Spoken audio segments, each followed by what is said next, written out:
All right, testing. Is this thing on? I hope so. I think so. We will find out in a minute, right? Before we start, I want to give a quick, very, very quick apology to a few people. My thank you screen is not updated. We've had I think like two or three people since I've updated it have joined the memberships. I just had a very, very big, crazy weekend. My school district called me up. They had some stuff that needed to be taken care of. Of course, we went back and forth, and I kept making sure everything was correct. And then after I inputted everything for them, I got an email yesterday saying, oh, by the way, we spelt a ton of things wrong, so you need to go back in and fix all of it. So it's been busy. So I want to quick apology.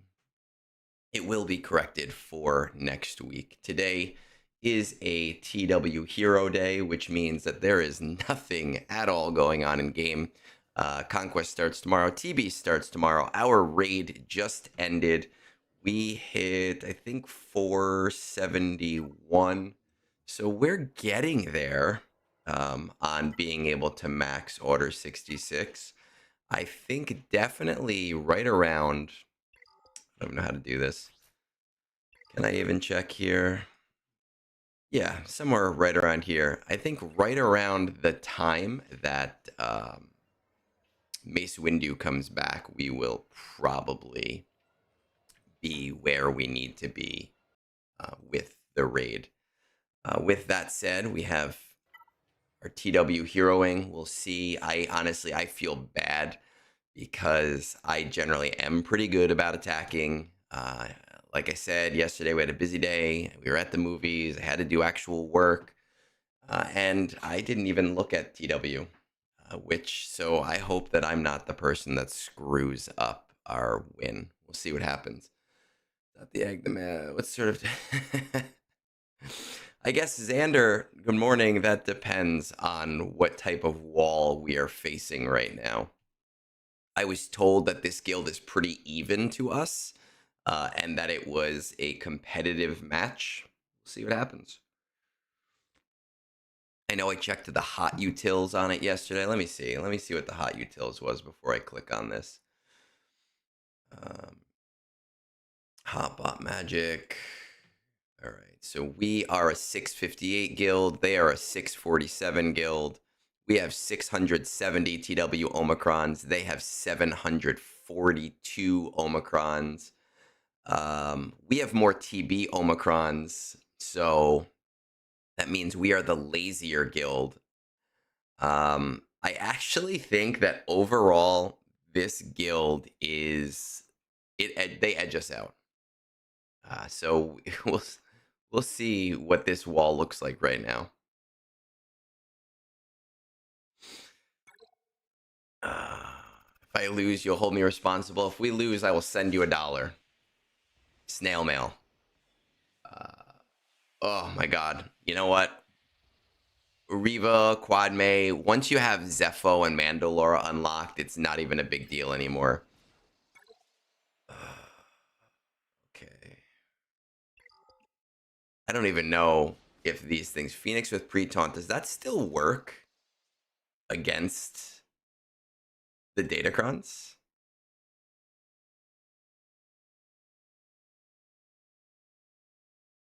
Because I mean, I'll try it.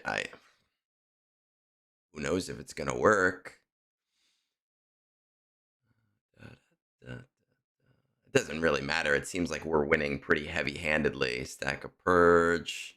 They gain offense, defense, and tenacity for 1 turn. Whenever a stack of Purge is consumed or dispelled on enemy, they are exposed for 1 turn. Next year. I guess I don't need Bo-Katan, so I can try Bo-Katan. Is this Riva? Alright, this one doesn't seem so bad. Well, my guild says Bo-Katan. I don't know if that... It still works? Oh, you use GBA. Interesting. I do not use GBA.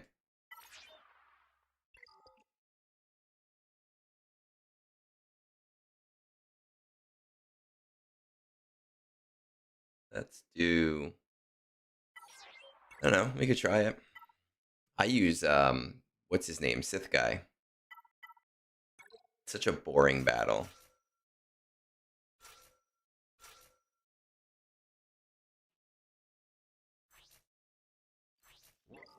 Yeah, we need Chopper and Sith. Where is that Sith tank motherfucker? There he is. I do not have O'Hara because this is TW, sir, and we do not need TW shit. I don't need this, right? I probably not going to use Night Sisters, so let's do that. Let's use the Night Sister one.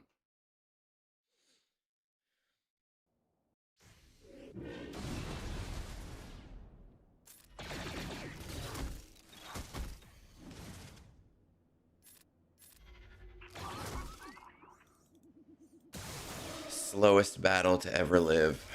I hate this battle. It just takes forever. Got some dazes off, but I'm probably going to need Chopper to get another turn before that actually means anything.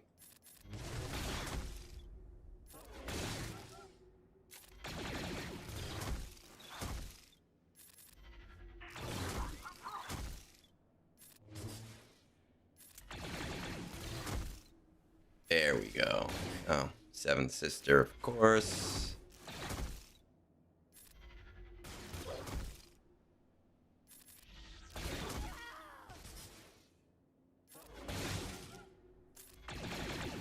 Okay, now everybody's dazed. Nobody has TN. Oh, except Reva. Should be pretty good here.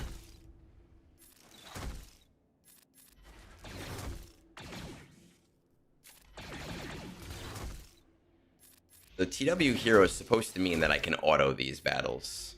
So there we go.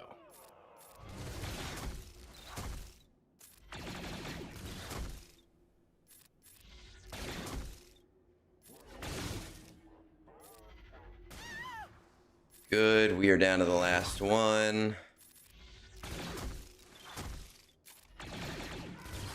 Somebody's dead. Wow, that's...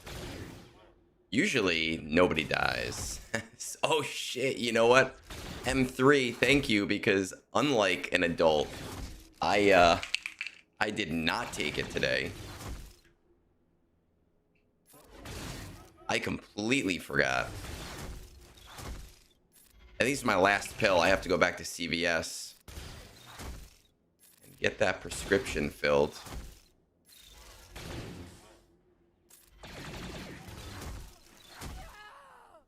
Okay, there we go. Yep, one left.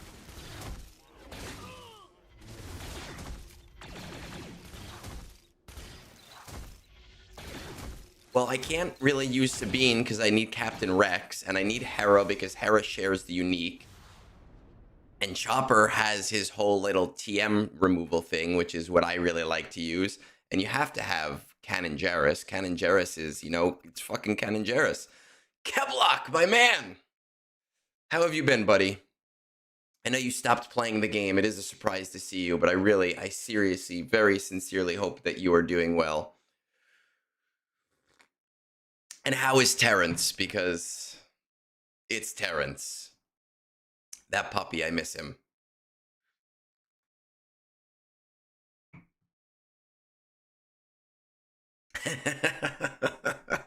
I should.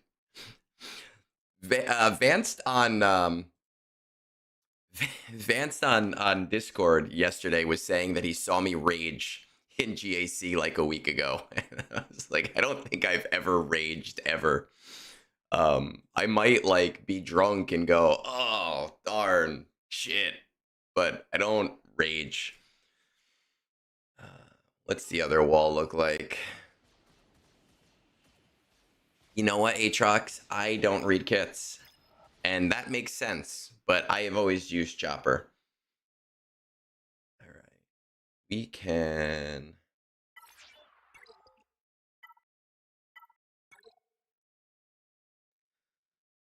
I understand what you're saying, But I think you need to remember that I am not a very smart man. And that's just something really important to keep in mind when you are watching the things that I do. This seems right.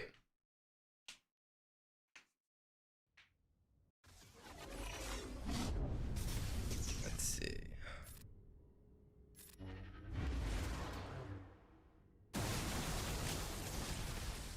All right, we got to do a baby alt.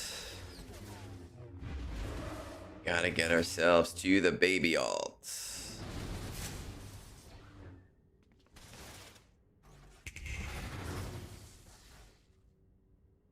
Yeah, I guess we could do that. It doesn't even matter. We don't even need the baby alt now.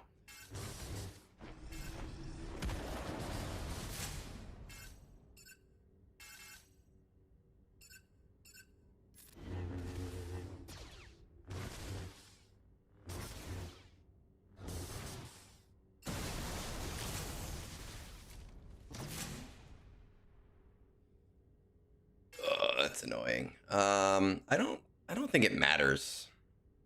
I don't think it matters as much. We're gonna find out because I don't care. Now, normally you should baby alt here so they can do whatever, but I killed the tank, so we shouldn't have as much problems as we might actually have.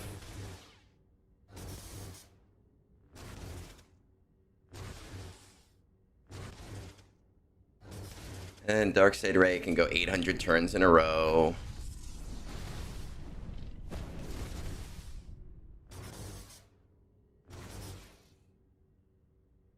Yeah, I don't want a baby ult. I want to see if I can get to full ult.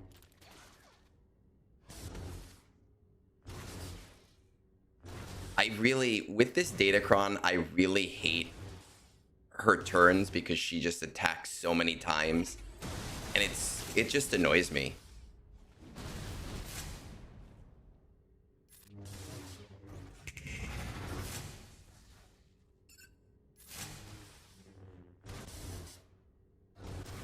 Come on.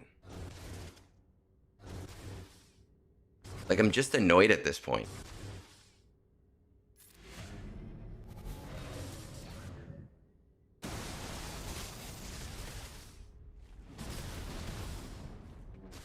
Just a slow battle. Okay, Hux is dead.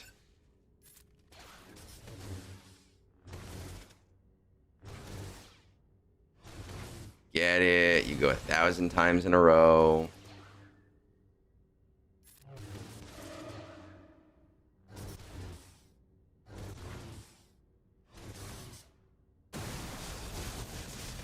$100 bonus attacks. We understand. All right, there we go. We are done. We don't have to pay attention. Oh, well. There goes all my DPS. We might have to pay attention. I don't care. Let's just see what people are saying.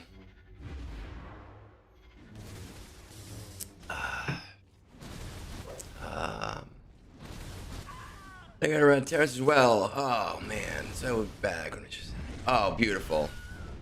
Beautiful. Give Terrence my love and a treat for me. There we go. Probably should have baby alted and killed the DS Ray early on. But it doesn't matter much at all.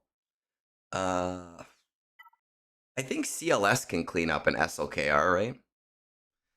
Her animations are terribly slow, and it just makes the battle feel so much longer than it should be. Oh, dude, Daniel, that sucks, man. We have, my water heater is like doing a little bit of a leak thing, but I don't think it's an actual leak. I just think it's the overflow valve, and whoever installed our stupid fucking water heater did not put a drip pan under it. So it's really an easy solve in mine. My hair is looking fly. Oh yeah, it is, isn't it? I don't know. Listen, come to me for math. You want math, right? You want me to grade like which packs are good? Boom, I got that. I got you covered. Don't come to me for GAC advice. Don't come to me for TW advice. You want to see, like, in video form what packs are useful? That's this right here. But when we are talking about, like, how to play the game on a GAC and a TW level, don't come to me, because I'm not going to be helpful to you. All right, let's see. My Mall Mandos are not very high, but I don't think it matters right now. Well, mine are only, yeah, they're only, I don't know. Let's see what happens. Should I put anyone else with him? You think just these two? Will it work at G12 or G12? Or will he just get completely screwed?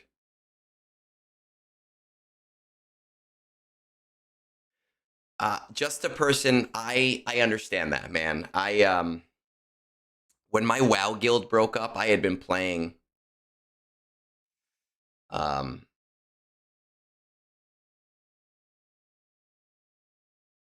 never step. I had been playing for like 2 years, and I was like full on. Let's see if this works. And when they broke up, I like straight up quit the game. I was done at that point.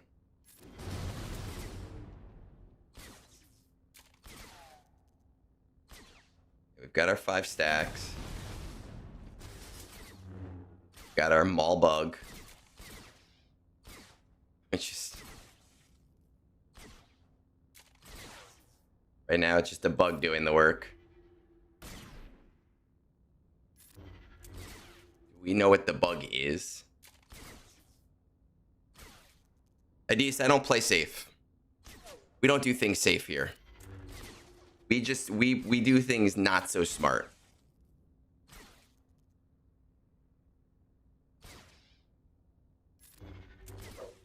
Like what is the bug that is causing this? Because it's awful. I hate it. I hate it so much.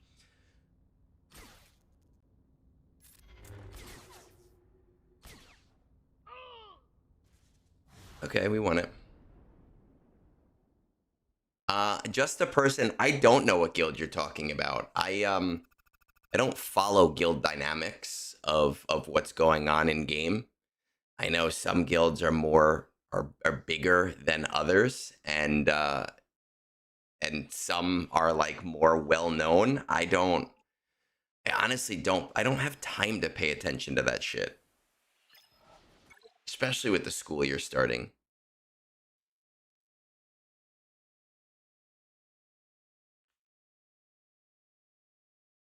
All right. Somebody said BKM works and does this, right? So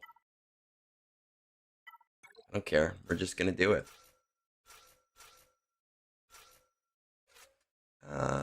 Let's do armorer. No, I am not gonna. Oh well, you're a TB officer too. Because I am not giving any advice. There is no advice to be given here when it comes to TW. When it comes to TW, it is, I don't know, have fun, man. Do your best. Nena, how's it going? Good evening to you. Good morning to me. Let's try it out. I learned so much from you guys more than anything, if we're completely honest.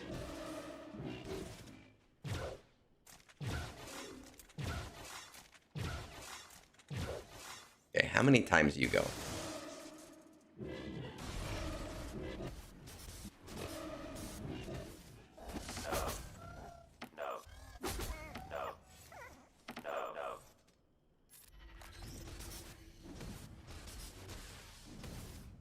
No, come on, this is a fucking waste. I hate that.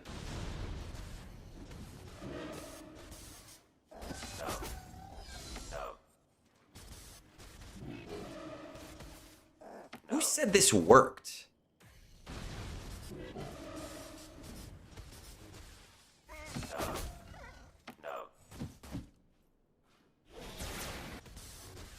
I don't know, because I just guessed. Nena, it's TW. I don't care.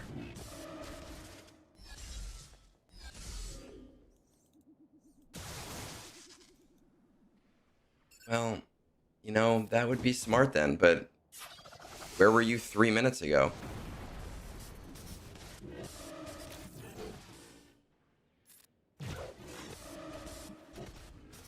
So I guess it works. Our TW officer every time tells me that Gungans work in TW against BKM, and every single time, or BKM works against Gungans in TW, and every single time I try it, it does not work. It's just so funny to me because I've tried it so many times. I would just like for Bo to get a turn. That would be magical. All right, since Bo is probably not getting another turn, we're gonna just do 2 stacks of this.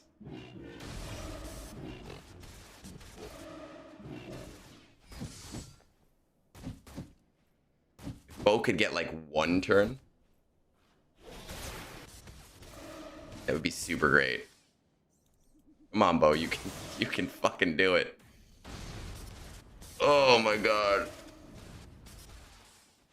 M3, best of luck. Be well, brother. Oh. I hate everything that this game expects you to know. I really do.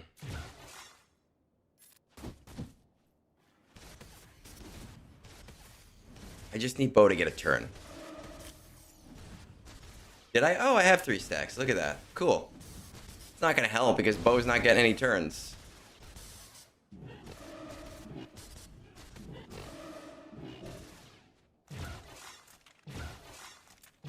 Oh, shit. That actually, okay.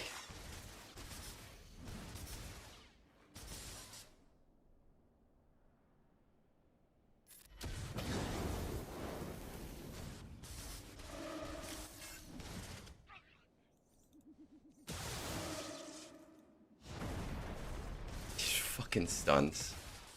Bo has not gotten a single turn. Not a single turn.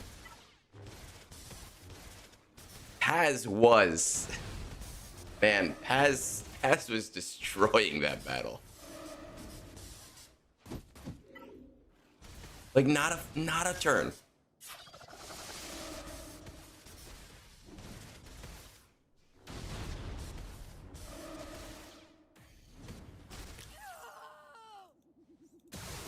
Okay, good. We're just gonna... All right, fine. It's fine. It's fine.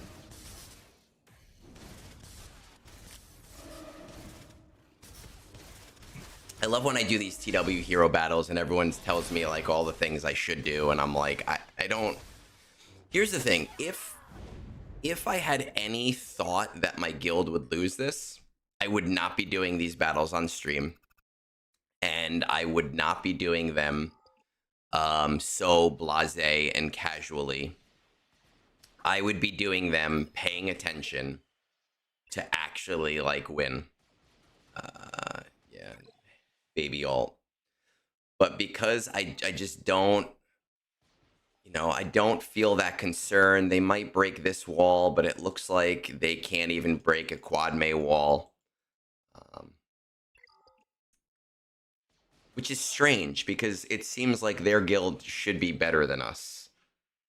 Like so much better than us. They have more TW. I think they just overcommitted to defense is probably what happened.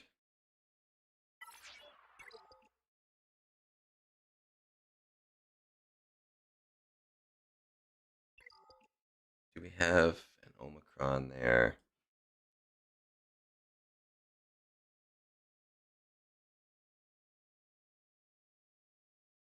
Okay. I think we just need to break this wall.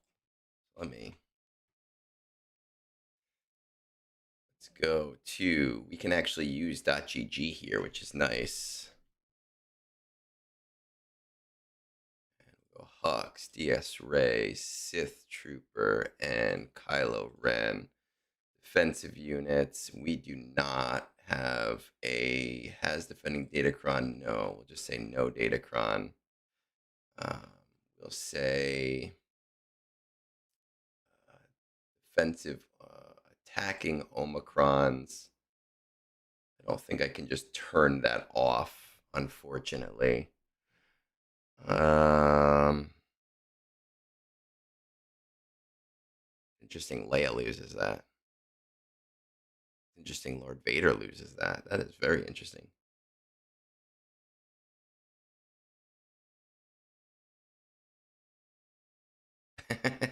Oh, Logan is here. Logan, I was like, oh, maybe I don't have a guest this morning. All right, give me a second, man. I'll hook you up on a call. There he is. All right, let's start a video call with Logan and pop that in. I was like, man, we're supposed to have a guest this morning. Now, Logan, you cannot be heard yet, so you just gotta give me 1 second. All right. Pop you on the screen. We'll throw Discord over here. That's the audience mix. And audio output, audio application. Go, throw.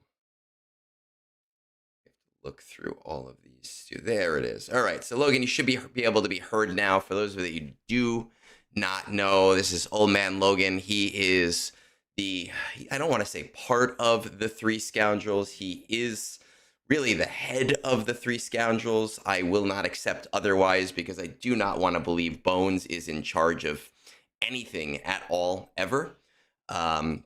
He has graciously agreed to join me during during the day that nothing happens in game, right? So, Mr. Old Man Logan, good morning. I feel like you sent me some pictures last night of a bonfire going on. How are you feeling? How is the head? The head is feeling a few sizes too big.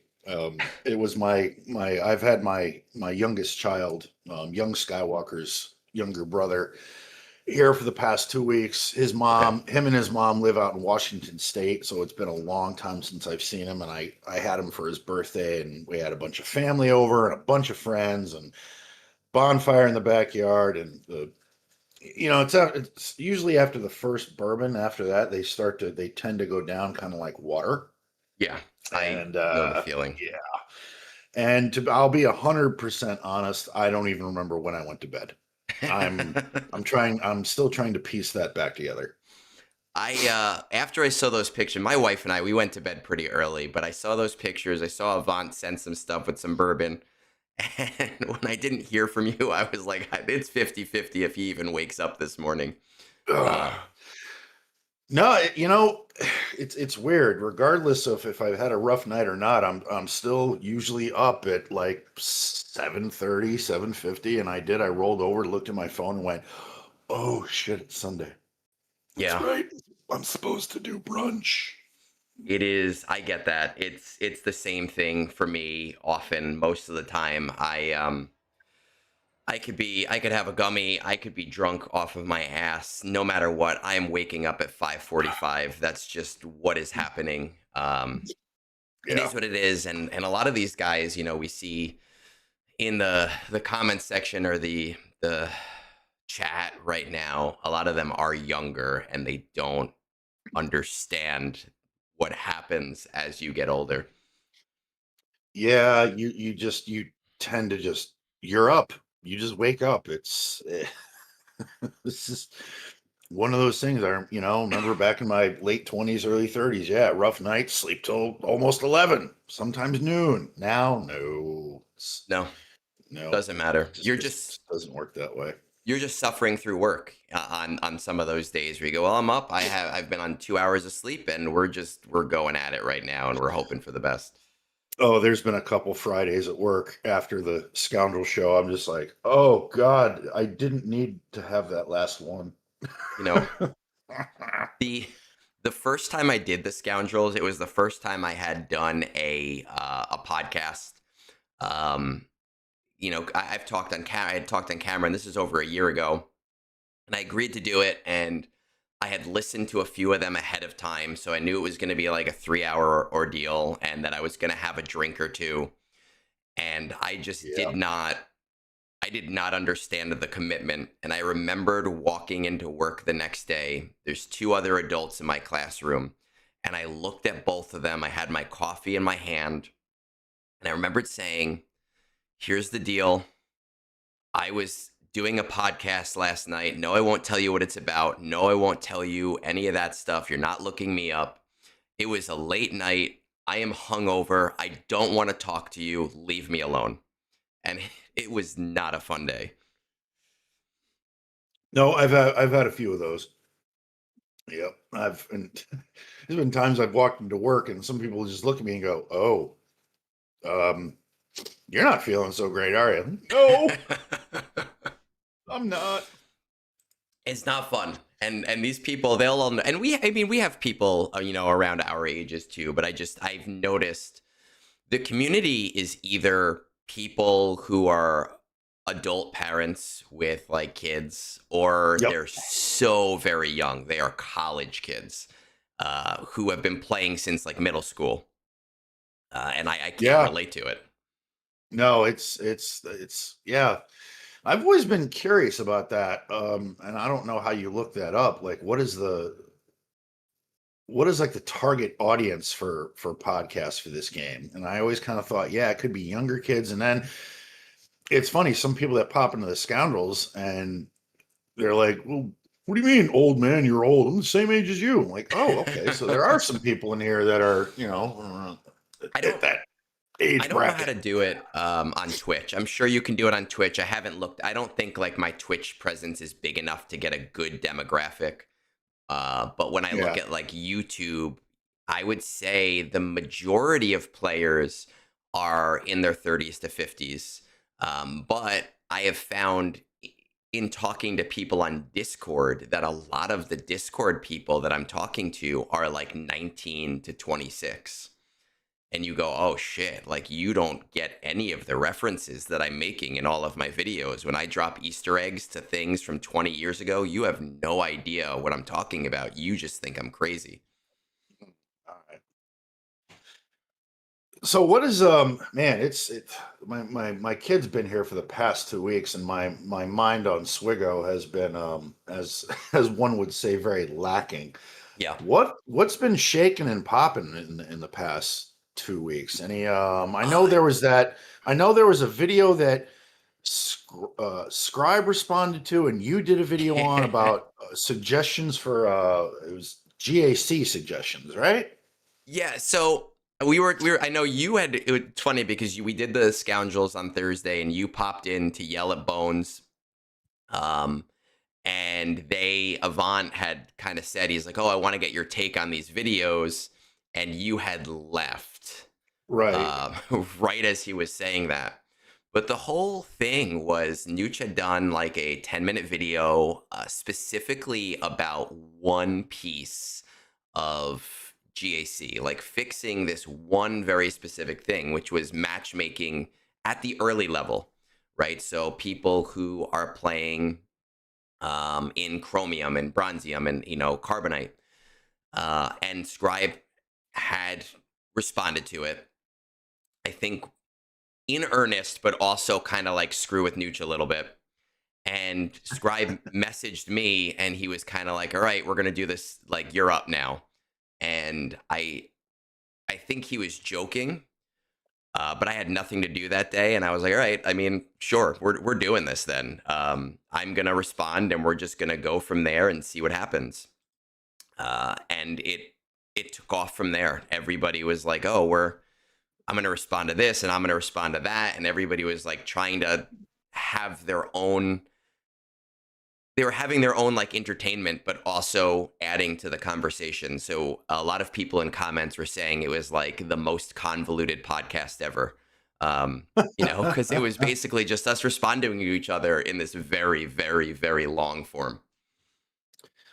Well, I caught some of each video, and I'm pretty sure it was in Nooch's video where uh, I guess an opponent that he had was just millions upon millions of Yeah. GP ahead of him. And I mean, obviously that are at the end game, yeah, if, 13, 14 million, you're gonna stay kind of about in that range. You Hmm. may bump into someone that's about a million more than you, maybe some that are less, but the fact that there's that kind of disparity that early, that's really discouraging. I mean, It's when he said that, I was like, "Whoa!" I would be livid.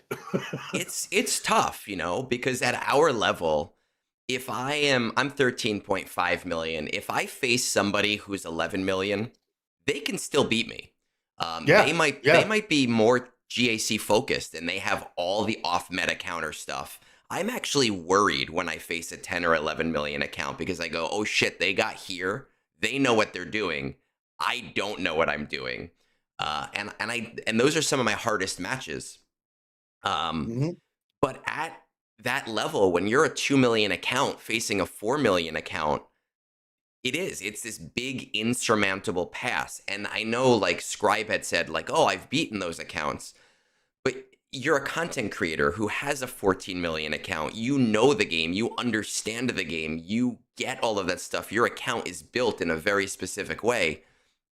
These players who are playing their first account and who are just trying to get into the game, they don't have that backing, and that becomes such a huge hurdle to those players. Oh, big time. And it's also incredibly discouraging. Let's Hmm. say hypothetically you get somebody that comes into the game. They've been playing for maybe a year, maybe two. They've spent some money. They bought some of the packs and wanted to kind of get caught up and be in a decent place. And then they're in GAC and they're like, oh, this is fun. And then my account's 1.2, 1 point, maybe 1.5 million, and oh, my opponent has. I mean, I have two characters in relics, and this guy has 17. Yeah. I It's don't see how you overcome that. you don't.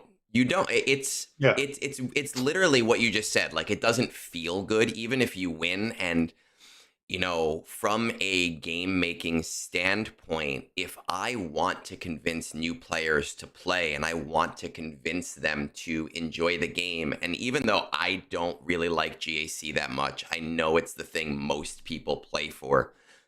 You want players to have their first couple experiences being like, "Oh wow, like that was a fun match," whether they win or lose. And that was the whole Yeah. purpose of what Nooch was trying to say. In the early GAC are incredibly, incredibly tough for players to look at and say, "Oh, this is fair. Oh, this is fun. Oh, this is interesting." It's one thing for something to be difficult. It's another thing for something to look impossible, even if it's not impossible.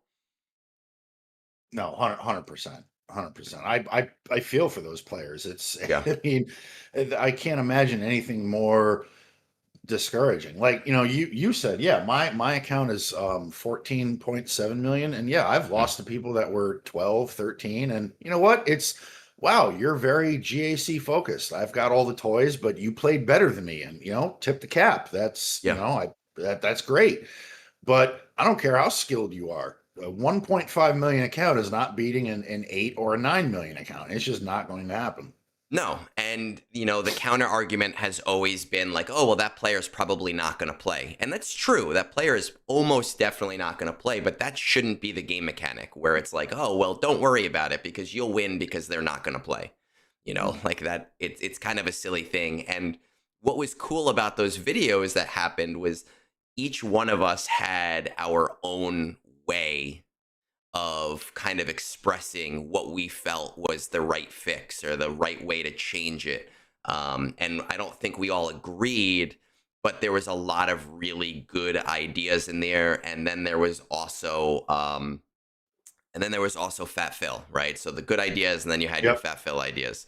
Um, so that's basically what had happened. But it was just a really fun, interesting thing. And I heard from people in the community, and I talked to Rabid Beaver, and I talked to Scribe. I talked to a lot of them, and they were saying that within their own Discord communities, within their own comment sections, a lot of people are saying this is the most fun they've had with like content creators.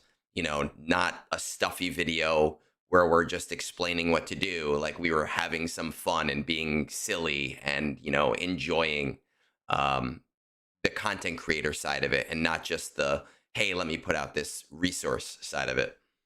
Yeah, I think what a lot of listeners appreciate is the interaction, and that's kind of what I try to do in the Scoundrels. Is I try to, like, we'll have a community episode. We try to get other people to come on, and I tell people, you've been on. So Christ, I many mean, you're times. pretty. You're a scoundrel at this point. I don't know what the hell why Bob is still not slacking on that, but It's messed up. it is. Bob's messed up, but like I couldn't contend. I know I said I was taking Thursday off, and I promised myself, I'm like, you know what, no matter what I hear, I'm gonna stay away. I'm gonna do my part. I'm gonna do my thing. And once he started talking about the Chiefs, I went, all right, that's it. You know what? No, I'm not tolerating this shit any longer. I'm done. I No. I don't think a lot of people don't understand. I don't know. I know if this is what happens with you, but like even when I promise myself I'm gonna shut off or I'm gonna turn off, like I was on vacation, I think it was 2 weeks ago. I was in Cape May with my wife, and you try really hard. You go, okay, other than doing my dailies and like the stuff I have to do, um, I'm not gonna think about the game. But Right. then I'll be on the beach or I'll be having a margarita or I'll be like in a restaurant like eating whatever we're eating. And in my head, I'm calculating pack values and being like, all right, what's the next thing that I'm doing when I get back on Monday? And my wife is talking to me about something and I'm Yeah. half paying Yeah. attention Yeah. and I can't turn it off. I cannot turn that off. It's tough. I know my wife, like, the past week or so, because my GAC score so far has been absolutely dreadful. In fact, I'm in a way it's been I'm hoping, I don't I think the odds are slim, but I'm hoping that I've actually lost enough and I've dropped back enough that maybe I'll get matched up with Bob, because um the epic battle between my son's account and Avant was Yeah. playing, because my son was out in the box in Louisiana doing high speed army training. And again, and Bob was kind of giving young Skywalker some shit, like, dude, you're not the ship guy. Like, come on. And what did the match come down to? Came Comes down to down, it ships. always comes down to ships. It At always that comes down to level, ships. at Yep, that level, it always comes down to the ships, it does. especially if you get it clear. With these Datacron sets, I've actually noticed, a, and I don't set a crazy hard defense, but over my last couple of matches, I've actually, and I'm like mid K2, I've seen a lot of like not full clears, um, where I've won because I was able to clear one wall and then do their ships, and they were not able to clear something, and or they got stuck on my back wall because they weren't expecting like Mon Mothma, Luthen. And I think it's almost like a new thing because 3 months ago I just expected to always full clear and for them to always full clear. But now Yeah. there's like these datacrons where it's a roll of the dice. It's like, all right, I might win, I might lose. We're gonna find out. And if I lose, I have nothing left for this. So good luck. No, I've been saying this for a while. I was actually talking to young Skywalker about it recently. Is that the meta right now, especially in Kyber 2 going into Kyber 1, full clears are becoming more uncommon, just because A, people are still struggling with the slicker comp with the Raycron, and now there's this incredibly annoying Jedi Master Kenobi, Cat, and Ezra squad that people are now placing. And it's just, there's been a couple of matches I had where somebody went in, they failed on one or both of those teams, and then they're like, you know what, I'm just done. Yeah. I just give up. I'm not even going to play anymore. That was actually my opponent. I think I actually got out of the conversation. Yeah, I did. But I had an opponent yesterday, and I appreciate when my opponents do this too, and I'll do it to my opponents, where he hit a few teams. He didn't do bad. It looked like he had plenty left in the tank, and he messaged me, and he was just like, "Dude, I'm done. Congratulations." And I love that because yes, I guess he could be trying to trick me, and at 450 he does the rest of his matches. Yeah. But I've never had somebody be that much of an asshole. and I'll message them and be like, thanks, man. Like, cause now I don't want to be checking GAC constantly. I've done all I can do. And if you beat me, I'd like throw shit at the wall for an hour. Yeah. And now I don't have to worry about that. So I appreciate it. And I do it to my opponents knowing that it might cause me to lose, but I don't care because it's a game. No, 100%. Absolutely. 100%. I try. I'd say more often than not. Whether if I don't if I win, because I hate it when somebody. I don't know. Just me personally. If you win and you message the person, hey, great game. It's like, but when you lose, I'm gracious enough to always go, hey, man, your defense like really Yeah. threw me off. Great match. Good luck going forward. I try to do that with people. I agree with you. It does. I try to be friendly. It does come off as unfriendly if you clearly won and then message them. I try to always do it beforehand. Sometimes I will do it afterwards, where I'll be like, "Man, your defense kicked my ass. Awesome job." The only time I think I will message somebody afterwards if I won is if they made some like really weird defensive choices. Right. To be Yeah. like, I think, just so you know, I think if you place this character instead of that character, that team will be more effective. And not like little things, like where if somebody placed a Qui-Gon Jinn team with gas instead of like Jedi Knight Anakin, where you're like, Yeah. hey, like this is like, I think you screwed up here and you accidentally did something. Um, that's the only time I'll do that. One thing I do want to address, I kind of look at the chat a little bit. Someone had said, Kim is saying, and because I see a lot of people say this and I want to talk about this and get your take. She's saying, I'm still thinking that the matchmaking is easily fixed. Make a Beskar League for K1 and set a GP for how low a person can fall down. If you're over 10 million, you can't fall below K5. Um, I think, and you can give me your take on this as someone who spends a little bit more than I do and maybe understands the economics of it more than I do. I think that a lot of players don't understand that there is a very tight economy that CG sets up, Yeah. and they know how many crystals are going out, and how many crystals are coming in. And I think that the problem with setting GP barriers for how low you can go is that it means that there's more crystals consistently going out all the time between your daily reward, between the win reward, between, I think the weekly reward is always the same, between the monthly reward, is they don't want that constant scale of that increasing. And the way that GAC works is there's a finite amount of that at the top end. At the bottom end, it doesn't matter, but the finite amount of that at the top end. So it becomes a struggle if we're seeing more and more constantly moving up. And that has to do with like omegas, that has to do with resources throughout the game in any aspect of the game. Yeah. I've given this topic some thought, and I currently can't.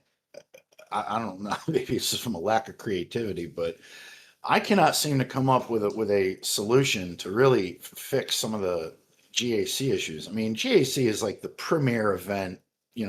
Content creators stream it. It gets a lot of exposure. People they get a lot of viewers for it.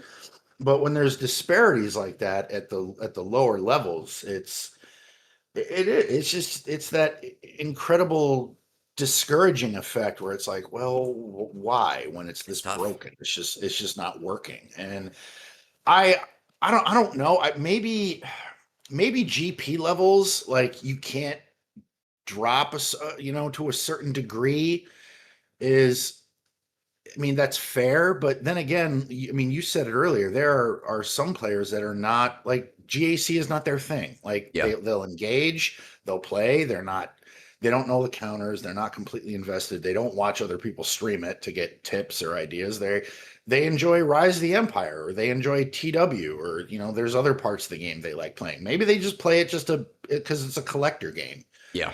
It's just the interest is so wide that, but yeah, I mean, GAC has been around for so long. I think an overhaul is due. I think PvP in general, I think overall. needs an overall, needs an overhaul. I think we'll So, see something for TW probably within the next year, and that might be what this big new update is going to be in the fall. We don't know, but I think we will see something for TW within a year. I would love to see some stuff for GAC. I did, with my reaction video, I talked about my solutions. I don't need to rehash it right now because it is what it is. I did do a video about 5 months ago that talked about how to completely overhaul GAC. I don't think a lot of people took my video aspect of things seriously at that point. I think a lot of more people are seeing that side of me now. So I am thinking of probably redoing the video, um, because I do think there are ways to fundamentally change GAC, not to make it amazing, but at least to make it more fair to the players that you want to pull in, versus the players who are already spending tons and tons and tons as it is. no, yeah, yeah. Another thing I'd like to see them do, and I know people have talked about this, bones especially, and I think this would be so. And I hate to agree with anything that fucking guy says, but um, I totally am on board with CG making a. How do you put this? You can pick, like, it's like GAC, but you can pick your opponent. Okay, yeah. So And he maybe wants it's his like maybe player one, yeah, yeah, maybe like it's a friend of yours, but for the win, you can wager something. yeah, Like, say, you know what, the cap here is I'm going to invest 500 crystals, you invest 500 crystals. Whoever wins obviously would get 1,000. But, it's one of those things where, it's a choice whether you want to face that person. Because if you're going to put crystals on the line, you're going to walk in with the expectation that you have the possibility of winning. yeah, And if they just did that, where content creators could go head to head, I think you would see interest in this game and what higher accounts and really really skilled players, like, if Vexitron and had goes up against Tassanex, or yeah. just some crazy matchups that could occur. Scribe, you and Scribe go head to head, or I just think that would bring so much more exposure and fun, and people like, hey, it's a slow week, let's set that up. Let's, you can, God, I mean, again, I don't know how they do it, but you'd go into the mode and you could, type in a friend's tag and be like, yeah, Yeah, I want to take on this person. I do a think game. that would be great. I would I love to see that. I think as an idea, it's a smart idea, but we live in a world where people will always abuse systems, right? That's where the whole phrase "we can't have nice things" comes from, right? Is people find a way around things. Um, my first thought, and I know Lady Geek is saying it in chat as well, is if they allow people to wager crystals, the first thing that's going to happen is everyone's going to pull out their alt accounts that are gaining crystals every day from GAC or from Fleet Arena, and they're going to start doing 10,000 crystal wagers, in matches they are going to win, right? Yeah. Because it's just funneling to one character, one account. So that's something that CG would have to be able to fix and find a way to make it organic, right? So where you're only going against matches, you're only going against people that are real people, and that becomes a struggle. I do think that on the top end, creator versus creator accounts, there will be a lot of interest there. Yeah. And it doesn't matter who they are. I'm terrible at GAC. Scribe, if Scribe and I went up against each other, we would both be just getting drunk. And I do think Yep. people would enjoy seeing two drunk idiots try to play GAC against each other. And then you like you said, Vexitron is amazing. He's awesome at it. Tassanex is like a top 50 player. He's in the top, Yeah. top, top. Yeah. People would be interested in seeing those things, and it would be nice if if CG found a way to do that and make it interesting enough for the players in the game to watch and view. Because one thing that this game I think is missing, if you think about like Raid, right, or like Marvel, and you think about the content creator side of it and the viewer side of it, I think there is a lot more interest from people to watch that stuff. Um, with this game, there's like one or two things people want to watch, and they're so limited. And if you Yeah. grow that, you may potentially increase retention, or you might see more people who are not playing the game go, oh, maybe I do want to try this out. It does look fun. No, yeah, and you're right. And I know Lady Geek had said something about it. Yeah, people with like multiple accounts. Yeah, there's people. It's unfortunate, but yeah, people are always going to try to find a Always. edge to kind of abuse the system. So yeah, that would be that would probably be a problem with that. But I'm sure there's a way they could correct it or fix it. Again, I'm not very tech savvy, as anybody that listens to the Scoundrel Show knows. I've run it. I ran the show once, and it was Yeah. an absolute struggle. I think that's why I didn't stick around very long last Thursday, because the second Avant said, "Damn it, old man, you're messing up my boxes," I knew exactly. Finally, I knew exactly what he was saying, and I was like, "Oh shit, I should leave," because yeah, this box thing is a these. You know what's funny? I had told Avant before the show because when I do something, I very rarely have guests. It's like once I plan for my guests. There's very few drop-in guests. And Right. but what I have is I have two scenes. So I have scene with guest, scene without guest. Right. So when you popped in, I go, all right, I'm gonna hit the scene. And I Okay. said to Yeah. Avant, I was like, why don't you just have six different scenes, one for two guests, one for three guests, one for four guests. And if somebody pops in, just change the scene. You won't have to deal with boxes ever again. No, And it's true. he was like, oh shit. Oh, that makes sense. Why didn't I think That about that? actually does. Yeah, no, that and that's off OBS, right? Yeah, OBS, Yeah. Streamline, they both do it. Um, and I don't know. I thought Devant was smarter than that. Um, one Well, thing, in go ahead, fairness, finish.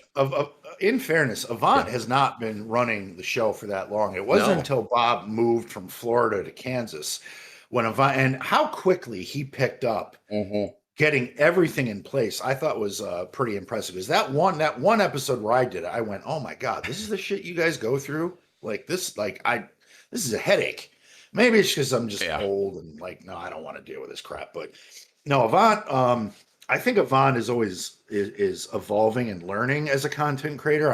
I'm really happy for him when he does his own personal stream and he gets a lot of viewers, because Yeah. Avant is actually really savvy and smart about the game. He's one of the most economical people that doesn't spend a lot. He Hmm. will spend very carefully, but when he does, it's incredibly smart decisions that benefit his account. Whereas, oh, it's a new marquee. Nah, I'm not going to wait the 6 days to unlock. I'm going to unlock it now. Like Avant would never do that. I've been seeing you pop in anytime a new marquee comes out. I go, oh, Three Scoundrels has gone live. Old Man Logan just Yeah, dropped all of his money on this new character. Let's see I how it I works.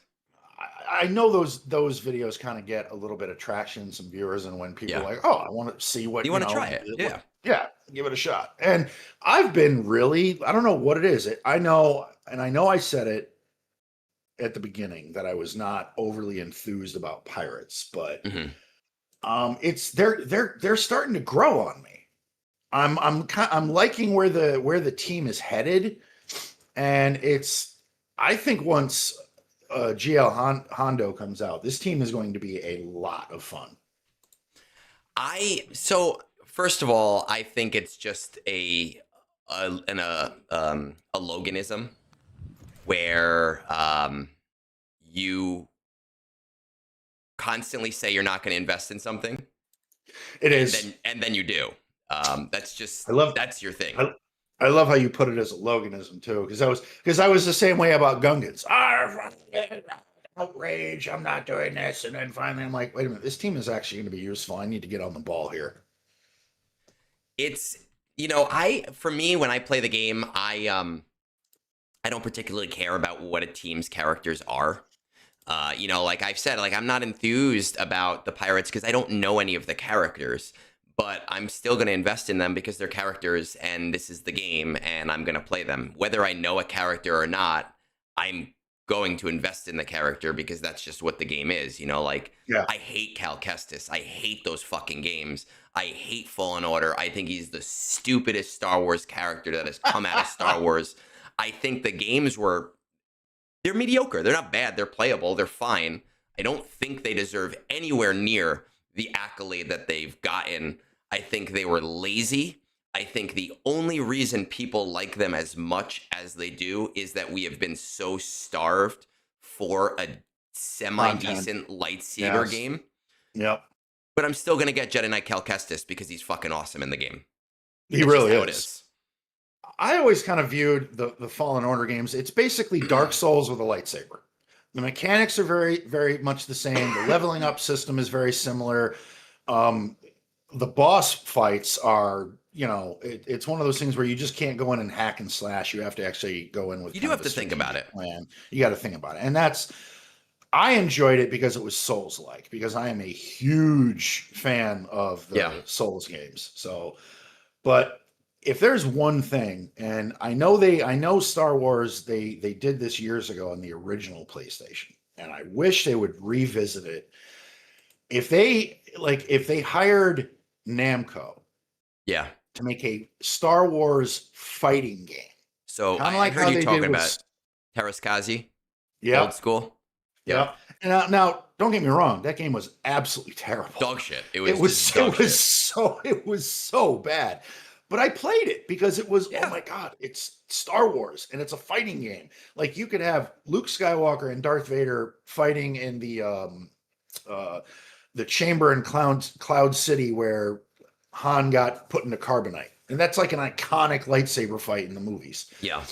But if they did an up to date game, like if they made it after the model of Tekken, where it was a fighting game. Now, the only to make it at least somewhat believable, I would hate to say you might have to limit it to people with lightsabers, but Yeah. honestly, there's so much characters that have those damn things that you could pull it off. I don't see how somebody with a blaster is gonna fight somebody with a lightsaber. I don't. I You know what? don't. Like, I mean, I Django don't Fett care. tried it, and it didn't work out very well. For me, when it comes to a fighting game, I want balance, right? Like, so, like, Yeah, if you look at Marvel vs. Capcom, right, they have this really weird way of balancing things where, like, if the Hulk gets close to you, he's just gonna beat the shit out of you because he does a million damage. Um, I don't need personally. I don't care if it's like Jedi Luke versus fucking the weird Jawa lady in The Mandalorian. I don't need Jedi Luke to always win in a fighting game. I just want it to be right. balanced. I don't need to be like, oh, this character would always win. I don't give a shit. I just want a fun game. That's it. I want a fun game. When I play Mortal Kombat, I don't care that guy with fireball loses to guy with regular arrows. I Exactly. just want it Yeah. to be fun. I Go ahead. Well, no, I also felt like they were like maybe whoever's in charge of Star Wars and hiring different companies to do video games. I thought they were onto something because they did several years ago they did a Soul Calibur game, which is still Namco. It's basically Tekken but with weapons. If you're about to They say those Jedis and you said several years ago, this was like 20 years ago, man. This is Yeah, a I know long it's ass time ago. dating myself, but they had Darth. I think it was Darth Vader and Yoda as playable characters in the Soul Yep. Calibur Oh, game. that was like Soul Calibur 3. Yeah. Yeah, and I was like, "Oh my God, does this mean at some point we might actually see a Star Wars fight?" And then it just never materialized. I think it would be a game that would be really interesting to do a fighting game. Obviously you have to get the right developer behind a fighting game. NetherRealm does a really nice job. I haven't played Street Fighter in the last two iterations, so I don't know how Capcom has been doing with it. I think it could do well, though. I also think that fighting games were really big, like super big in the mid 2000s into the 2010s, and they've become more of a niche thing at this point, where you have the big ones that are the big ones, and there isn't as much of a market for it anymore, versus like people looking for these big, like crazy story games, but then at the same time wanting these super small, like indie games for 10 to 20 bucks. Yeah. Yeah. Well, it's and the other thing is with fighting games, especially very in-depth fighting games. Like I dabble. I'm not even going to say I'm very good at it. I dabble in Tekken 8. Yeah. It's actually I used to play. I mean, I was playing Tekken when the first one came out, and that was a long time ago. Um, and it was for me. I always thought Tekken was kind of like the premier fighting game in terms of technical skill and knowing your character and knowing counter hits and juggles and what to do. And the thing that Tekken 8 is kind of struggling with right now, and I follow a couple of content creators that exclusively just do Tekken, is balance, like you said, balancing issues. They'll do a patch, they'll fix a few things, and then it maybe inadvertently they make it benefits one character so much, and that's what the community will flock to. Everybody will start Yeah. playing that person because it's like for a while Brian Fury was absolutely broken. Paul Phoenix, I think, at one point was broken.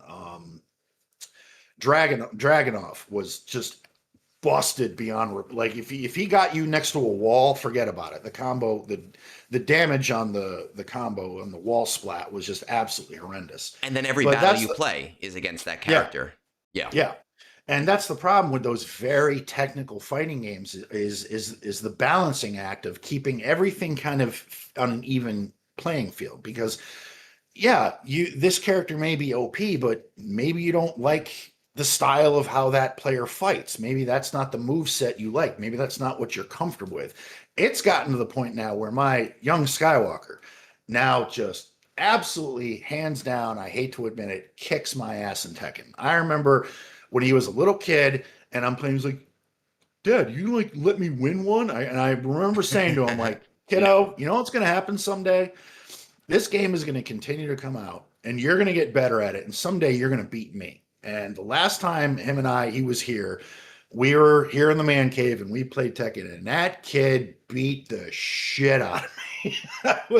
It was very, very humbling. So, and it was also kind of a cool parent moment of, yeah, I'm not a swami, but what I said came to pass. So it This was, is it's basically the relationship between my younger brother and I. He's like 8 years younger. I don't even know, 6, 8 years. He's something.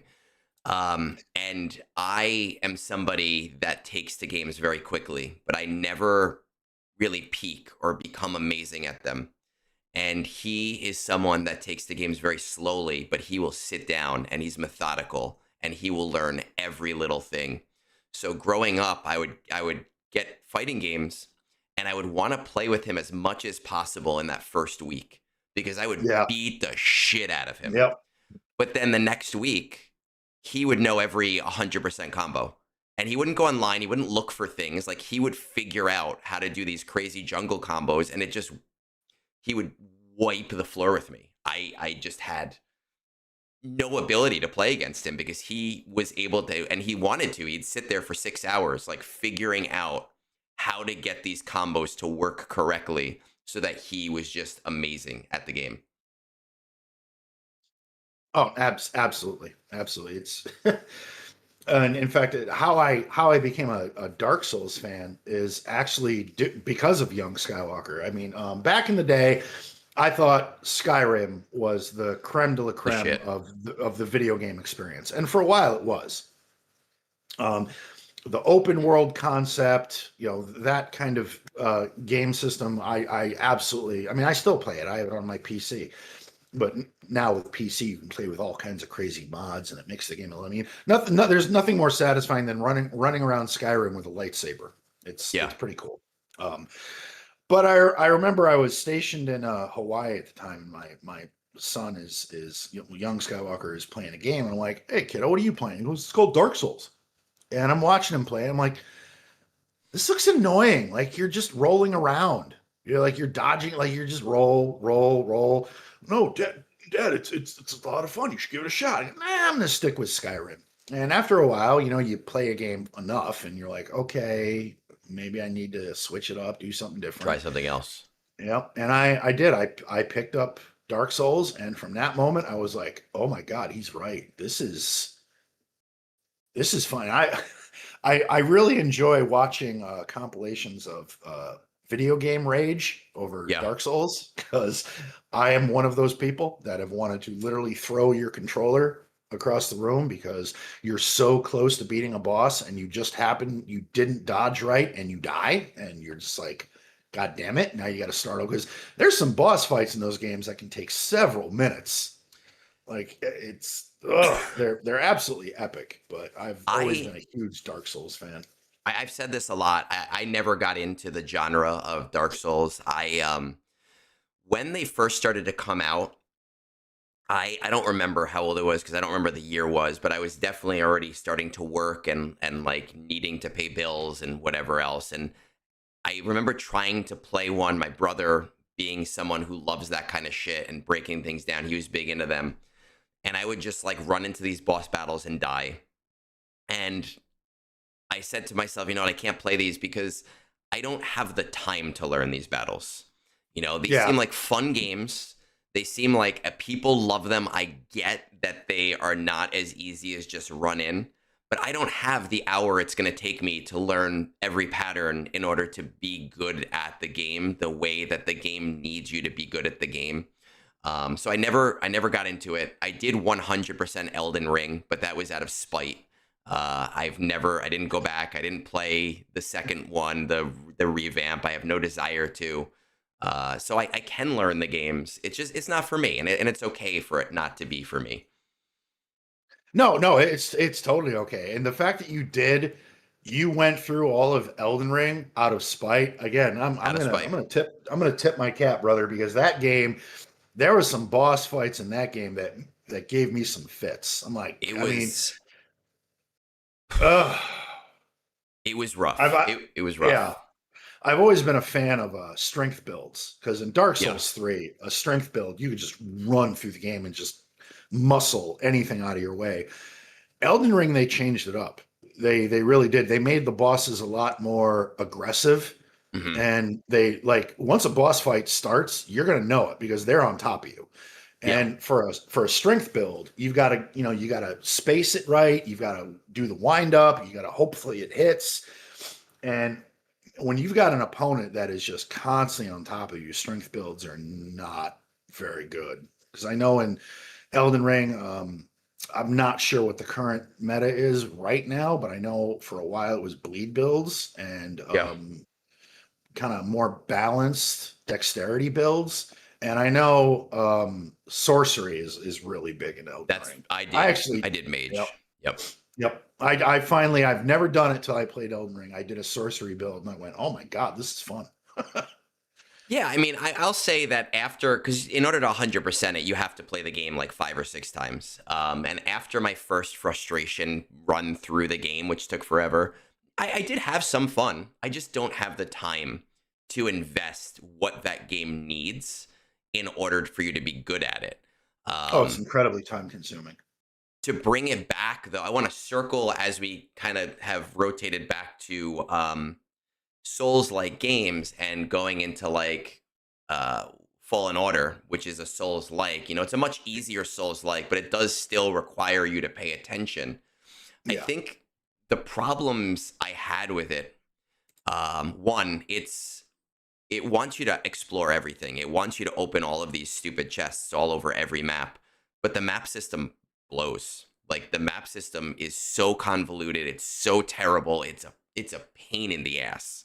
it really. No, I'm so glad you mentioned that. That was actually one of my biggest gripes because if they had a map system like they had, I mean, there was no map system in any of the actual Dark Souls games because it was very Yeah. linear. It wasn't open world. It was you had a certain specific path you had to go down. But Elden Ring, the map system was brilliant. It was It's that was just so easy to follow. yeah. It was very easy to follow.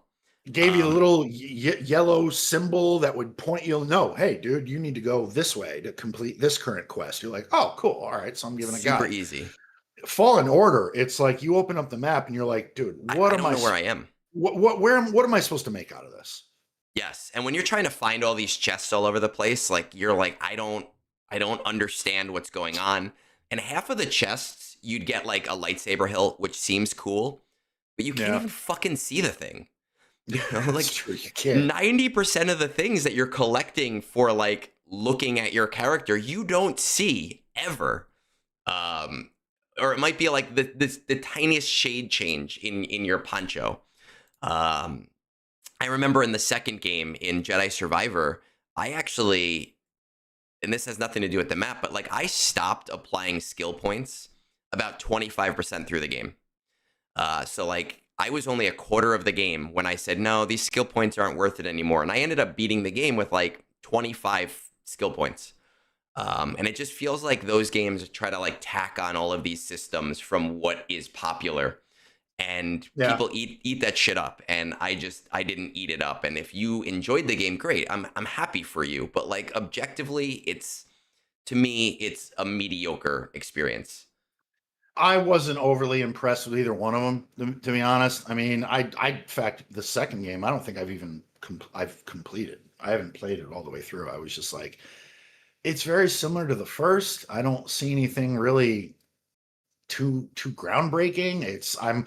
I wasn't overall that invested in the story, Yeah, so I was I didn't like, care. yeah. But you're right, Cal Kestis and Swigo. Holy shit, He's that's amazing. like, He is amazing in Swigo, and I'm not gonna, just because I don't like him, I'm not gonna go, oh well, I can't get Jedi Knight Cal Kestis. I'm gonna level him up. I'm gonna put the gear on him. I'm gonna use him because he's good in the game. Cal Kestis is a fictional character, and he is not going to like call up his friends and be like, oh look, Egnards like yeah. used me. Even he doesn't. He's fictional. There's nothing there. It just Oh, it absolutely. doesn't matter at all. I want to also, in terms of Star Wars Galaxy Heroes, I want to get your thoughts on something someone did say in chat a while ago, and I ignored it because we were not talking about that specifically.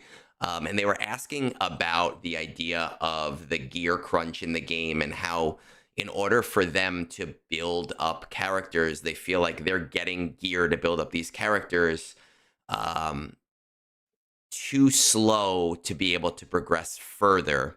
And I think they're talking about gear, not relics. I know we both have very high end accounts. Do you feel like that's something they need to continue to shore up, or do you feel like that's something that they've done enough of in the last couple of years?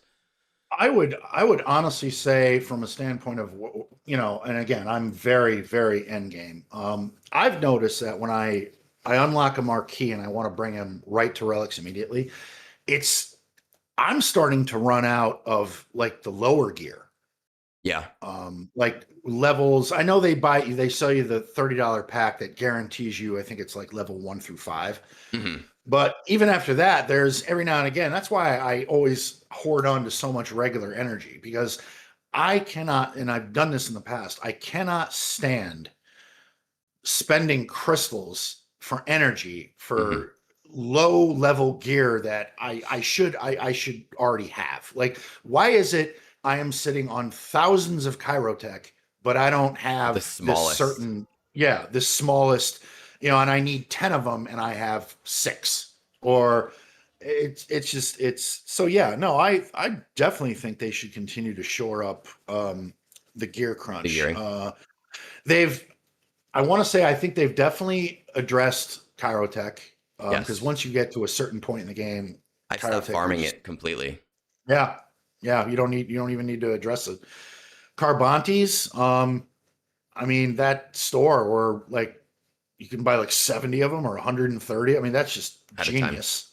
Yeah, but some of the lower, like if they did packs for lower gear, not Yeah. exorbitant amounts, but something reasonable. I think I don't. I think that'd be a good idea. That's actually, I've never thought about that when we talk about like the 500 crystal packs for like carbonite circuit boards, right? And you get between 100 to 300, and 500 crystals is about, doing the math, about $3. Yeah, So if you were to sell us that for $3 to $5 for 199, the equivalent in bottom end gear so that it's not being abused for the scavenger, but also allows players to advance that stuff, it probably would shore up some problems newer gamers are having and actually bring them into that spending economy that CG wants players to be in. Though I also think, and I know you can't see it on your screen, but I've pulled up my scavenger. If you look at my carbonate circuit boards, I have thousands of all of this gear, and I think that the mistake a lot of people do make is that as they start to get into the relic economy, they overuse their scavenger and they like burn things down to zero. I'm never gonna burn shit down to zero because it for that same reason, I don't want to be caught with my pants down around my No, yeah, ankles. no. I get a little squirrely if I start hitting that 50 button, and once it gets to about 300, I go, Yeah, okay, all right, that's I need to leave it. I need to leave that alone now. I try to keep things at certain levels. Like I have gates for different things, just because like I don't know what the gearing need is for the next character, and I want to make sure that I am available to do those things at all times, even if in the moment I might have to, use crystals for a carbonate circuit pack or give up on relicking a character right away. Yeah, and that's it was the reason. I think the overall reason why I actually sit on so much energy, and it's worked itself out because again now I can just all right and I was telling it was actually Bones and he was like, dude, how do you have so much hoarded energy? And I go, well, I don't really use it, Yeah, and I'm not farming anything. Like there's nothing I'm like everything that I'm receiving because of the level of my account, I kind of just accumulate organically. Like from I other don't have things. to, yeah, I don't have to work for it. I get it from other events, other things that I do. And, and I know a lot of people, some players are really on this, some players are not, but the Kessel Run rewards, that is so much free energy. And you Yes. will just over time, you will be amazed. Like at one point I was at, and the reason, again, I rewind a little bit. The reason why I have so much energy is just before the last GL came out, I was hoarding energy because I wanted to unlock the wanted to The unlock Neo Ahsoka right away. day Yeah. yeah day one. But then they gave you the ability to buy the tickets The shard in shop currency. the shards the shard store, and I went, well, holy shit, because I'm like the the amount of energy I'm sitting on in like so for instance galactic battles I'm at the energy that I could spend to redeem I'm at 116k. Yeah. Yeah. So I just hit I buy a bunch of crap. I buy so then it was like, well, I just hoarded all this energy for nothing. But then after I started doing some of the marquees, I'm like, oh, this is brilliant because now I have such a stockpile of energy that if I run into a roadblock of lower gear or maybe something I don't have, I don't have to spend crystals to get it. Yeah. So it's just that is now another hurdle that I'm is now out of my way. It's And also yeah, it's interesting for like we don't know what these bonus. I know your pirates are all done, but we don't know what these bonus drops are going to be in 2 weeks. And if they are advantageous to you, you have quite the hoard of energy that you can use to kind of pick those things up. And I don't know what they would be, and I don't know what the things are that you really need. But you have the option of saying, "Oh, hey, this is something I could put whatever amount into and be good." no, absolutely. I will say the other issue I'm having with CG, and this happened just recently in the last stream when I unlocked Vane. I wanted to bring him right to 9. And I'm like, Yeah, all right, well, I've been putting a lot of characters to 9. I'm hurting on Droid Brain, something fierce. I was short. I was short like 12, maybe 13 Droid Brains. There was not one place in the store I could buy them. yeah, Like I'm sitting here like I think somebody in chat actually said you should get Egnards to message Meathead to put Troy braids in the store so you can finish this unlock. And I'm like, yeah, I'm not going to do that. But it's just like it's one of those moments where I'm like, here, CG, take my money, but you're not putting your hand out. Yeah. Like, fix this. If people want to spend and bring their roster to Relic 9, give us that option. Yeah, I'm actually curious as to why they haven't, why, and I'm sure they have their reasons why they've kept it as limited as they have. We'll see, because they've definitely, when Relic 9 first came out, there was really no reason to do it other than, all right, there's one requirement this year, there's one requirement that year. They've really hit the faucet on like, oh, we're going to make sure that you need these Relic 9s. And I went from having like 3 to having like 40 of them. Oh, I know. Very, Yeah. very, very quickly. And I'm running out of that horde now, especially with this raid and especially with Hondo coming up and all of these different things that are hitting all at the same time. Yeah, and I'm kind of at a bit of an impasse right now in decision making of what I want to do, because the latest requirements for Hondo, they put General Kenobi to Relic 9. I'm like, all right, yeah, that'll help. But I mean, it will, but it won't, because eventually then everybody's going to have a Relic 9 Kenobi for fleet. Yeah. But I wanted to put Vane to 9 because I want to do I want to be able to do the last tier Of the of thing. the pirate event, because Mhm. that's 2,000 crystals every time that comes around. Like, that is such a It's a ridiculous rebate on what payout. you've spent. Yeah. So, but and here I am, like, I think I'm sitting on 12 droid brains. I could buy 5 right now, which I'll probably end up doing for crystals. But it's just okay. So that would put me at 17. Yeah. So I'm 3 shy of. But do I put it on Vane and get the back on my return, or do I continue on the path of the requirements and give it to Kenobi? So I'm like, I don't know what to do. Oh man, look, we're giving Logan a roster review right now. Um, first I think it's so General Kenobi, like you said, like when it came out, I was like, oh, not bad, right? I'm just gonna Relic Yeah. 9 him because he's a pilot, so this is not the worst thing that could happen. The same thing, I know a lot of people are saying that Doku might be a Relic 9 requirement in the next set. And in my head, I go, oh, you know what? Like, he's already R8, and now Bane will have an R9 throwaway character that I can use. So, like, not bad. It'll help me.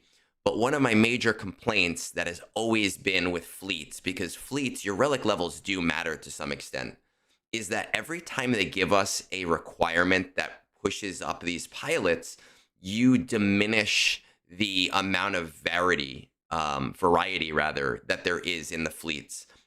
Before Executor came out, when there was the negotiator meta, yes, most people had General Kenobi at Relic 7, but you might see a Relic 5. You might see a Relic 3 in your fleet arena. You didn't know.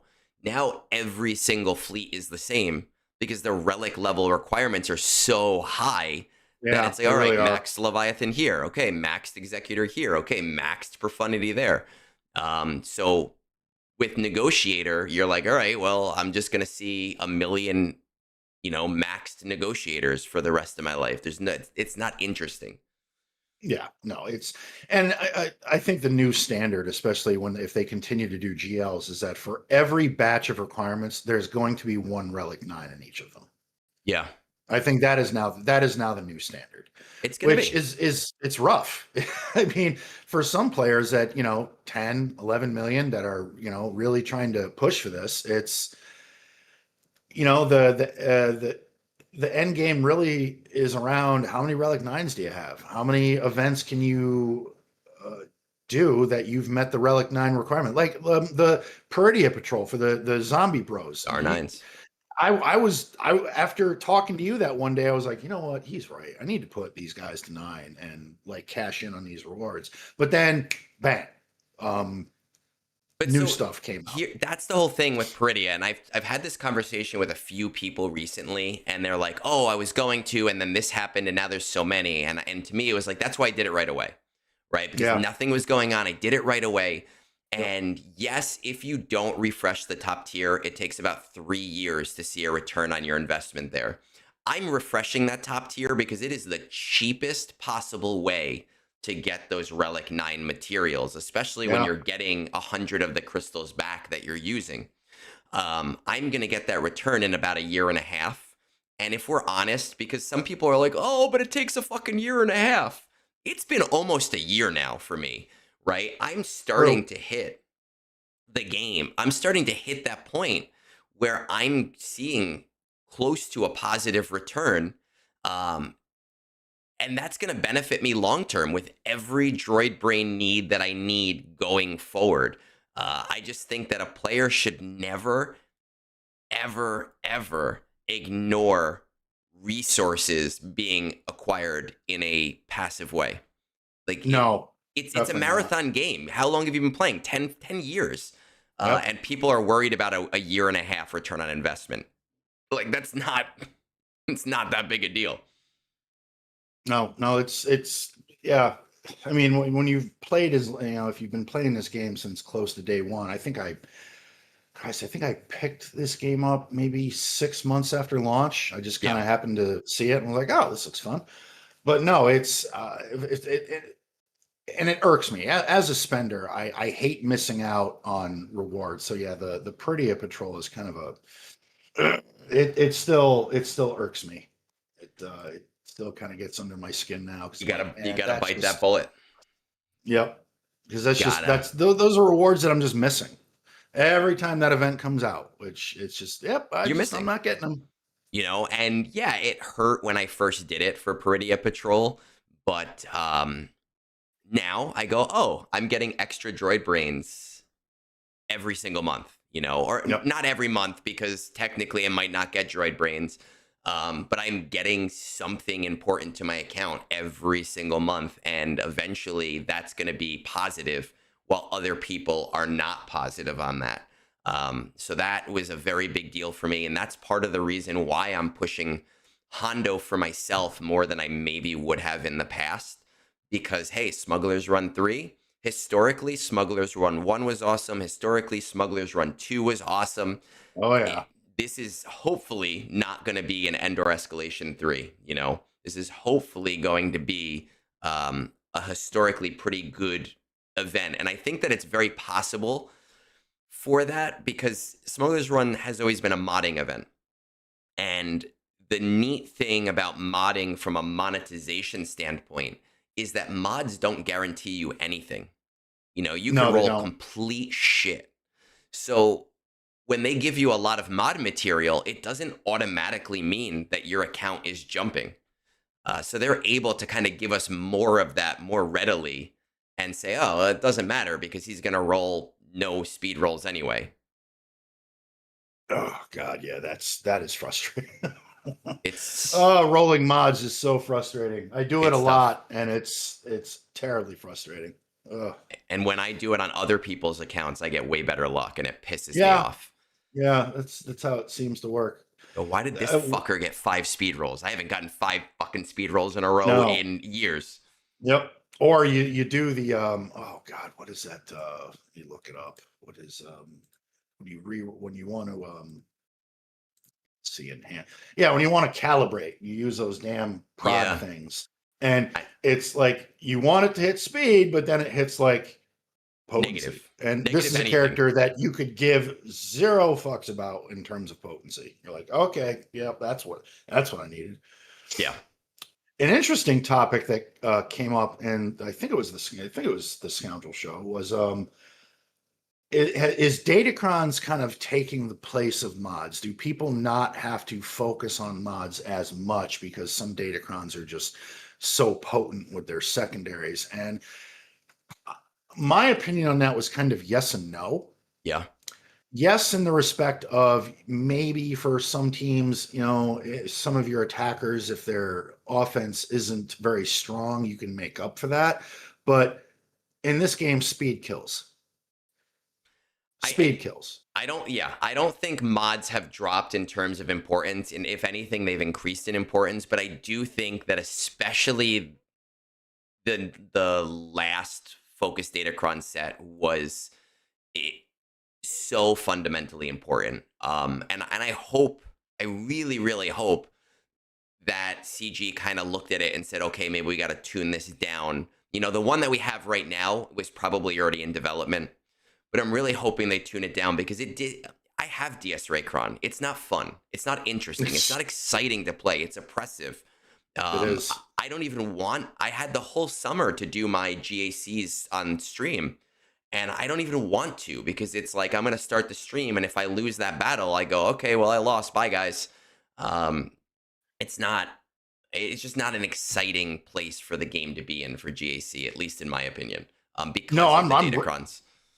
yeah, I'm right there with you. I have not streamed one GAC since the Dark Side Ray Cron came out because I'm like, well, again, you you set up, you get going, you get some people in, you do your intro, the overview, what your what your matchup is, what your defense looks like, and you're like, well, let's just get Slicker out of the way. And if you lose, it's like, You go, well, all right, well, okay. Thanks for stopping in, folks. I'm gonna go return some videotapes. Like I've got other things I have to do. it's exactly what happens. And sometimes you're just like, I don't even know why I lost, you know, but that's why I do those matches first, like Ray or Slicker. I'll go, I need to know if this is going to be an interesting battle or if I'm just going to start throwing shit at the wall for fun. Yeah. Um, What team are you currently using to try to deal with Slicker? I'm doing JMK, Cat, and General Kenobi, which usually does it. I know Fives is the better option. I heard you and Kate talking about it. My Fives is on defense, and I'm lazy, so I haven't taken him off defense. But it mostly works. 90% of the time, it works.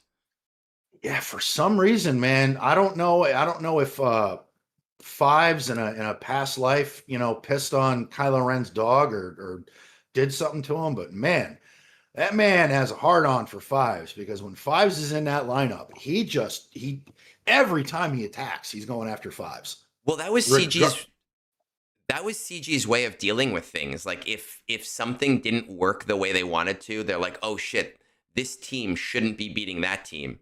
They just go, all right, we're going to hard code this new line of data in there where this guy constantly goes after this guy, and now that counter doesn't exist. And that's why that happened.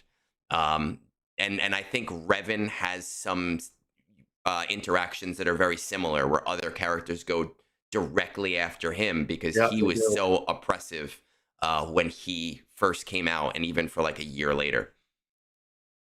Yeah, no, he was. Revan was. Those were the days. Good grief. I know that's the Revan days were probably when I first dropped my first $50 in the game, and it was such a different spending atmosphere because I remember spending that $50. It was around Thanksgiving. There was deals going on, and for that $50, I got like Jedi Knight Anakin to Relic 7. That's it. Like I didn't get shit. But I was so excited. And now for $50, you can get like whole teams to your relics. Oh yeah. Yep. No, right now, currently, I'm I'm going to die on the hill of Bane and Malik against Slicker. That's it works most of the time. There's been a couple of instances where I went, oh well, shit, that didn't work. Because I'm being that incredibly annoying, especially this iteration of GAC. Just because I've had so much going on. I started a new job. I got my kid in town. I've just been putting Slicker on my south wall and Kenobi Ezra Cat on my north wall and saying, here you go. You figure it out. Yeah. And if you fail, that means all I got to do is a couple of battles because you gave up and I win. Yeah. If you bust through my walls, then it's like, all right, dude, I'm just going to give it to you. That's been a couple of my matches recently. There was one, I think I streamed it, I don't remember, where I just completely shit the bed. And I was like, there's no way that I'm going to win this. And I woke up the next morning, my opponent just shit the bed worse than I did. And I was like, great, this is one. I think I did it with Avant. It was a few weeks ago. Avant and I were on. We were both getting drunk. I made a ton of poor decisions with playing. I was like, there's no way at all, because we just kept throwing shit at the wall. And I woke up and won because they just couldn't clear any walls at all. They just had a bad match, I'm assuming. More often, yeah, no, more often than not in this iteration of GAC, I've been seeing that it's really become efficiency. Like, Yeah. so if you get stuck on Slicker or you get stuck on Kenobi Ezra, at that point you kind of have to plan, okay, what teams can I beat? Yeah. Is there a wall that I can potentially break through? And because I still place the fuck you fleet defense, I'm okay with them clearing my top wall, because unless someone is really in the know on their ship counters, you're Yeah. not getting through all those three fleets. It can be So tough. it can be tough. So I try to set my and of course I have the greatest coach when it comes to ship battles ever, and that's my son, because that kid, I don't know where he learned it. I think it was, and Bob hates it, I think it was Bit Dynasty, but my young Skywalker, like, It's Bit Dynasty, 100%. yeah, there was a GAC, and I'm looking at this fleet, and I'm going, oh my god, what am I gonna do? What am I gonna do? And I messaged him, and he goes, well, Dad, get on your PC and put me in voice, and I'll walk you through it. And yep, I sat there like, all right, buddy, do I click this, click that, do this, do that, and bang, I cleared his fleets, and I was like, holy shit, kiddo, like. It must be nice. It must be nice to have a customer service right there, because I have to watch the Bit Dynasty video and then remember the whole battle while I'm Yep. playing the battle. And I've sometimes played the video while I'm playing to try and match I up the times. And I have I done that messaged too. him. I messaged him like a week ago, and I was like, just so you know, I am probably responsible for like $10 worth of ad revenue from this video, because every single GAC I come back to it because I forget. I just forget how to do it, and I need your video every single time. Oh, it's the executor counters. Yes, the I've negotiator, probably the yep, given Yep, I've probably given that man same thing. So much money in ad revenue going back to his video and going, oh god damn it, because sometimes my son isn't always available. yeah. And for some reason, that executor counter just gives me absolute Tarkin and doesn't even break a sweat. He goes, well, if Bosk is in there, it's a little trickier, but I can usually take care of it. But if it's the three attacker lineup, it's too easy. And Yeah, I'll go in there and try it, and I get nerked or you just get nuked. I'm destroyed. just absolutely destroyed. I'm like, okay, I obviously zigged when I should have zagged, so something didn't work out right. But I no, have the this same. That doesn't work for me. yeah. The Executrix counter. I know people say it's more reliable. It just doesn't work for me. I'm doing something wrong, I'm sure, but I'm just not. My brain is built for math. It's not built for remembering Yeah. counters. Well, the biggest trick that he told me, and I did it, and it actually has worked out, is you want to remove all mods off your TIE fighter pilot, Yeah, I've because heard that. He's actually said that on Thursday. yep, He was talking about it. yeah, you remove all mods from your TIE fighter pilot. That's going to make that ship as just as squishy as any TIE fighter you've ever seen. And as long as the TIE fighter gets destroyed and you can bring in Iden's ship, it's at that It's done. point the battle is set up for you. Because I am before, someone that doesn't. I can't. I hate the idea of having to take mods off of characters. I know it works. I'm going to be stubborn and never do it, and hope my negotiator battle works. yeah, yeah, but no, we are definitely in this efficiency realm of GAC, because these datacrons, they are, man, They're they're oppressive. rough. They really They are. really are. I don't remember datacrons being this oppressive since the infamous Dodge set. Yeah. Well, the dodge set, and then you had way early on the Lord Vader health steal set. Back when Lord Vader was still tough to beat, but now Oh he yeah, was doing yeah. 400% health steal and never dying. That was a nice fun one too. I do have a couple of thoughts, not on GAC, just as I follow up things here. Number one, I know he's been here a while. We got Mr. or Mrs. Princess Scribbles here, and I want to reiterate that if we ever match up in GAC, we need to do a drunk match, because apparently that's a thing that has to happen. Number two, which will lead into the question I want to ask you in a second. Daniel, I bought the episode pass. I wasn't going to. I decided I wanted to because I think I'm going to soft whale on Jude Law to make Hondo go a little bit faster, even though I won't get it day one. But then it leads into the spending idea, Logan, with you and these current Lightspeed bundle packs, which aren't too bad. They're about 25 bucks. I know you have all of these characters. I don't know what your relic levels are like. What are your thoughts on dropping like $20 to get Ewoks to 7 from where they're probably mostly 5 right now? Or even like Imperial Troopers. Are these things where you're going, oh, actually, this is really cheap. I might do it just to get 2 relic levels up? Um, that's actually no, that's really interesting. Let Because me I'm actually tempted. look. Let me look at my Ewoks because, well, here's kind of the problem because of the Endor raid. Yeah. My Sherpa, Nisa, Scout, and Elder are all relic 8. Okay. Because I just wanted like in every raid that comes out, I'm gonna go full Go all throttle in. on relic levels because I want the raid to be as painless as humanly possible. Still struggling with this raid. I'm not a big fan of it. I know it can go a little quicker, but I just think it's way too RNG dependent. Yeah. Especially if you're doing the 3 clones without the lead. That is just, oh god, I hate doing it. It's You just know, it's so m- annoying. my thought with the raid, I've said this to a few people. I feel like so that 3-man clone team with no leader, it doesn't bother me that it's very RNG dependent, mostly because it's clearly not intended, It's not. right? Like It's it's not something they intended for us to do. So I feel like, oh, I'm getting one over on them. So for every minute I spend here, I'm fucking them over.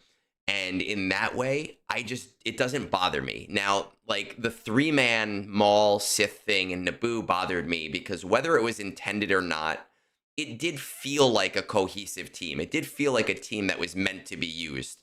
So it became really annoying when they took so long to do. Um, yeah.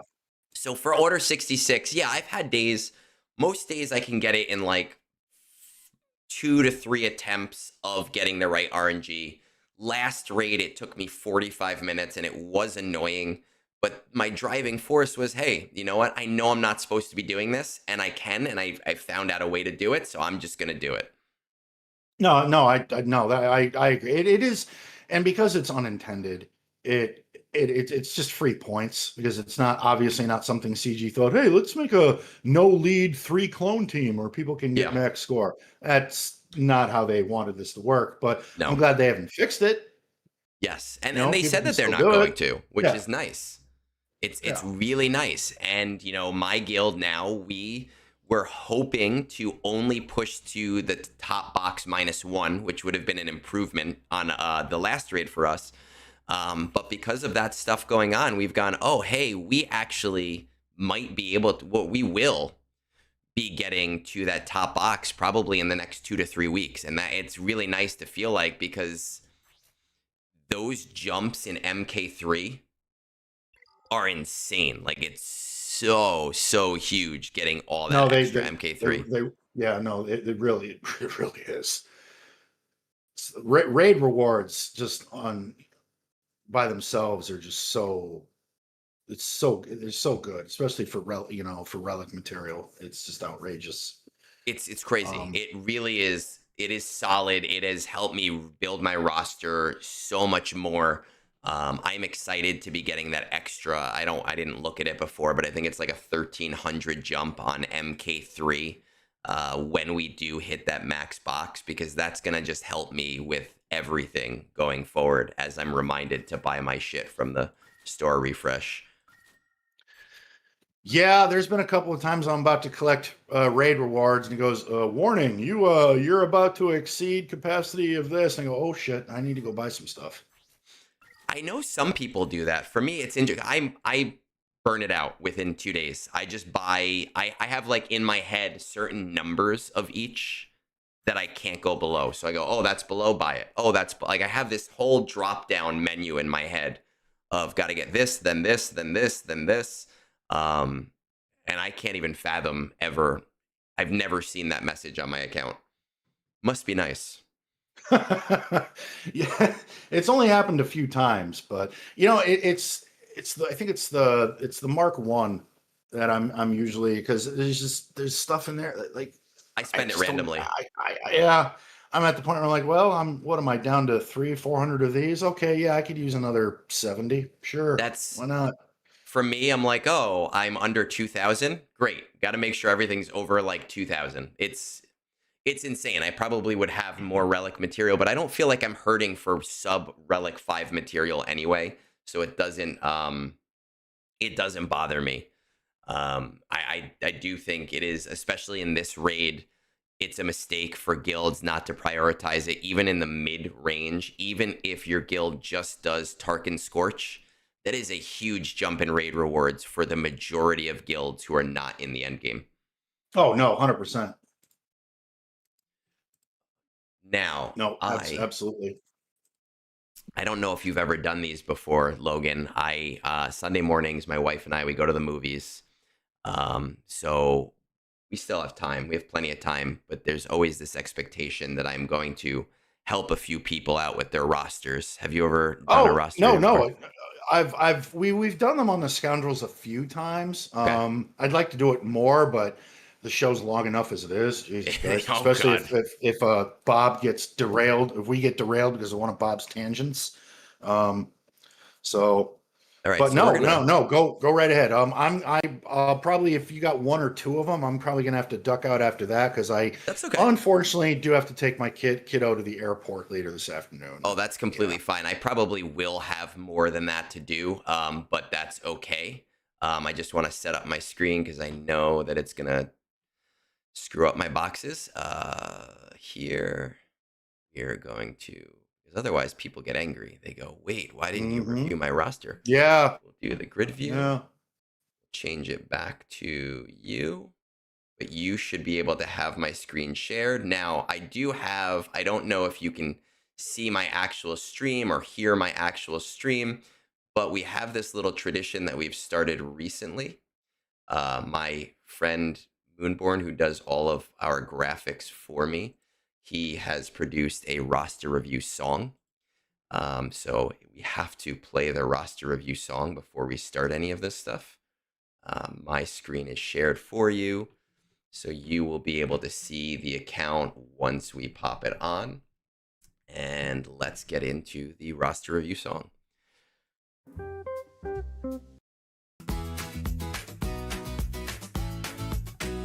Roster reviews. Egnards is having a break and taking a roster reviews. Talking to me that what pack sex should sell to you. Ooh, to you.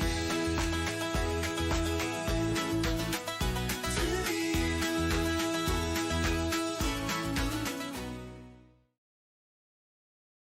There we go. Beautiful, brilliant, All the right. brilliant Moonborn. I have a lot of these. We're not doing them all today. Sometimes I have a line of reviews that are like 3 people long, and somehow today's I have 1, 2, 3, 4, 5, 6, 7, 8, 9. I have 10, and they are not all Wow. being done. It's not happening. So if you are here and you are in that bottom half, do not expect it today. I might do them tomorrow morning because it's Labor Day and I wake up early and I don't have work and it's my last day of vacation before going back to school. But I don't want to get roasted. I don't roast people's rosters. Let's pop this first one up. This is what is our timestamp? Because I don't know if he's here. We're at 1 hour. We've been talking for almost 2 hours, Logan. Yeah. Look at that. I know. It's Uh, basically the Scoundrels. I So know, my fault. I ask everybody to fill out this little survey. It kind of gives me an idea of where the account is. This account, BabuFrik, he is top 20 shards, 12 Leviathans, 8 Executors. He's not currently coordinating with his fleet Discord. Haven't looked into how, but he does place number 1 daily, so that's good.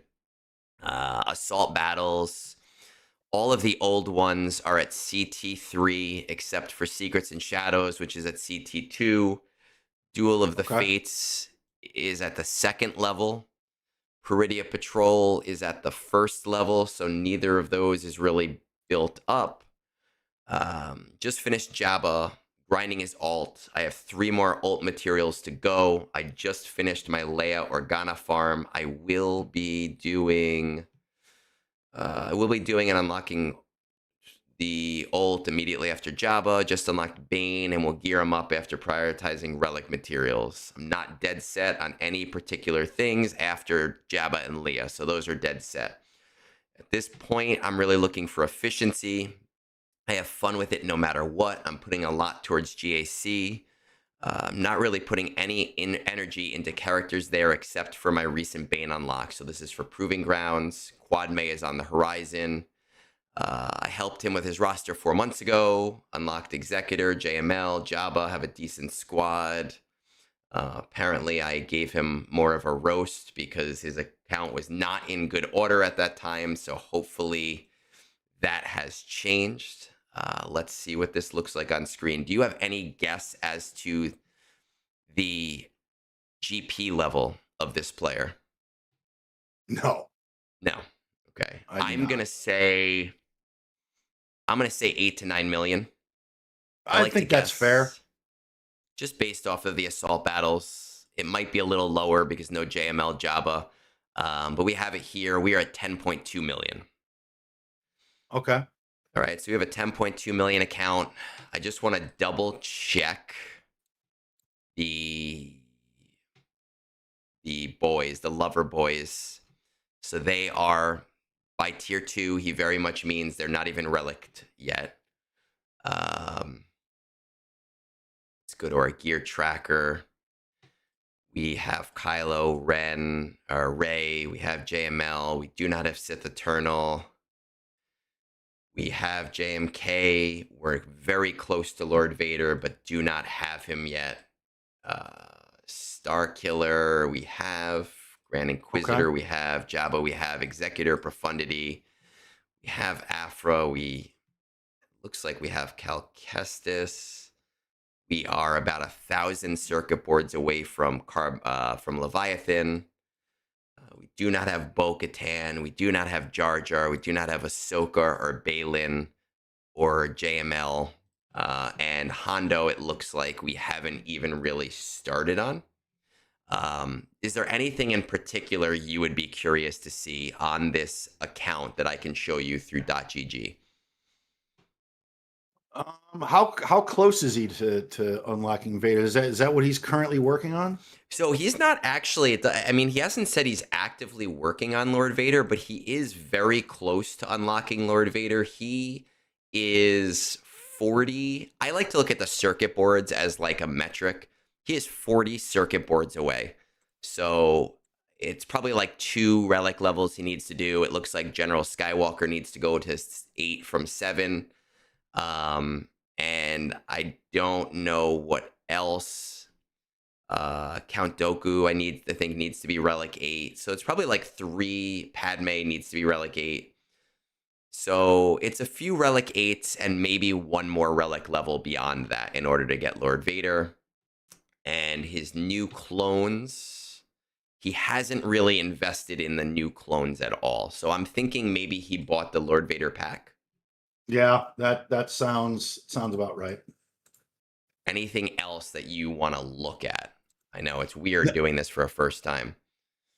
No, currently no. Just, All right, so I'm going to look at their Night Sisters, and you just jump in if you see something and you go, wait a second, can you check this? Night Sisters, he has the old Night Sister team. He has the Talzin team. He has them Zeta'd. I would say for Secrets and Shadows 3, he already has the relic levels needed. He just needs to invest. He just needs to remod. And he'll be basically fine. I think the next time Secrets and Shadows comes around, if he puts his best health mods onto Old Daka, on all accounts, and he remods her for health and speed, all 6A or even 6AE for the health, and like this circle over here being health instead of protection. I honestly think he can probably get Secrets and Shadows done without doing any relic levels. Like that's a super, super small right off the bat project. And the same thing with Ventress. I see there's some mods that don't have any speed at all on them. And they don't have to stay. If you don't use this team, they don't have to stay on them. It's just for the event itself. Do it, get it over with, get the the shit that needs to be done here, and you'll be good to go, and you'll never have to worry about that again. Now we have Jabba. Did we? Leia is not unlocked yet, but I think he has. It looks like he's ticket farming for Leia. So Jabba Leia, he did Jabba, he's ticket farming Leia. That should be done. To me, being this close to Vader, I know without the clones, he's not the greatest GL in the world. But to me, when you're that close to something, it's just really dumb not to unlock it. Well, even at his GP was what, 10 million? 10 million. You know, even at 10 million, if you got Maul, Vader, I mean, it's not something you can just throw a scrub team at. I mean, you still gotta. It's still something that has to be dealt with in GAC. And not only that, but he's great in Rise of the Empire. Yeah. Well, he's another one of those. I mean, I know with the clones, but even without the clones, it was Rise of the Empire. It's one of those. Okay, I'm just gonna auto it. He's amazing on auto. And you might not use him on defense in GAC, but he's still a perfectly usable team. The other Secrets and Shadows tip is to add Death Trooper Peridia. The unique gives a huge health boost. Of course, requires you to get Dead Boys. Let's see what those Dead Boys are looking like before we go into that. Imperial Remnant. Well, Death Trooper Peridia is still 5-star, so that's not going to help him for next time. I would definitely, though, get Lord Vader after Leia just because you're there. Yeah, you're right there. What do you think with Maul? His Maul is now Relic 2. To me, Maul is like a minimum Relic 7, personally. At least. So that's short term, right? Like, yeah, you want to capitalize on as much damage, he does. Because eventually when you get to the point where you have the clones, it's the great thing about it is that it frees up another team. Because even in GAC, Maul with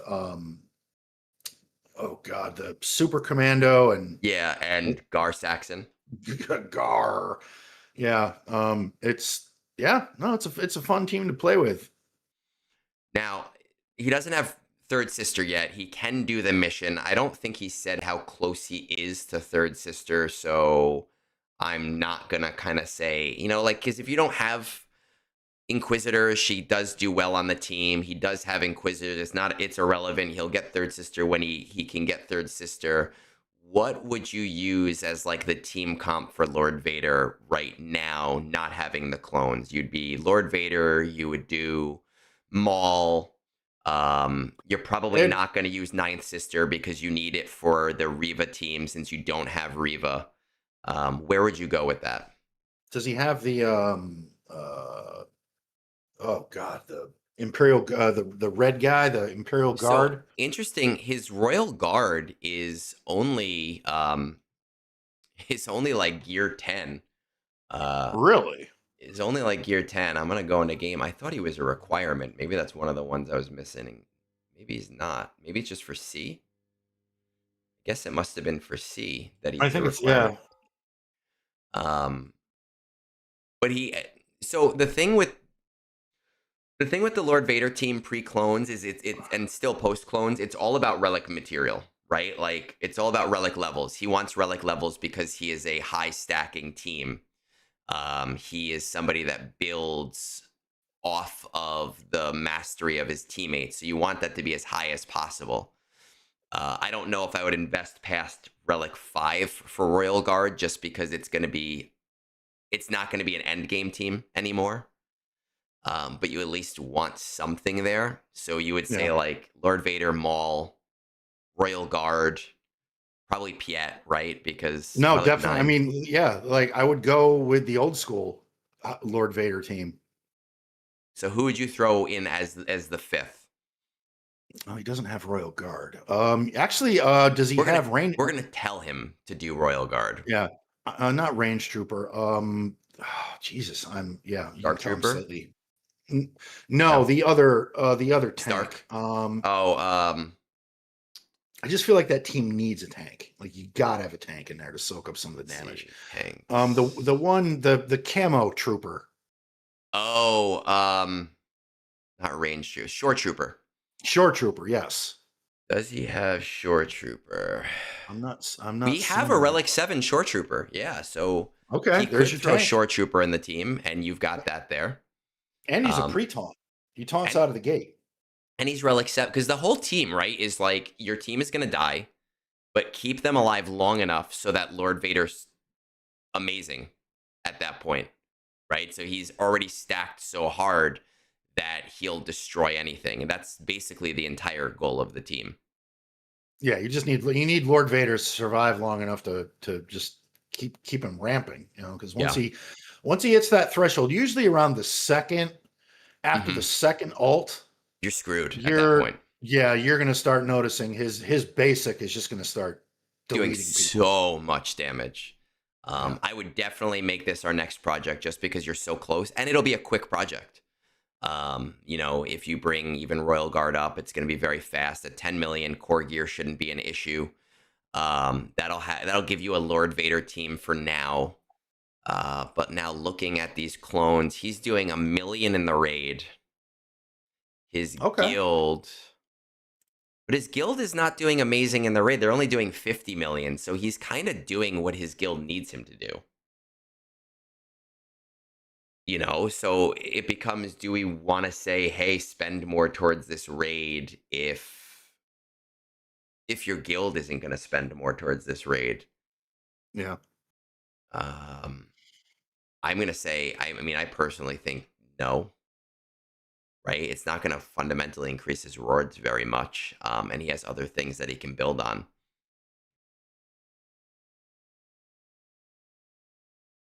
So Lord Vader.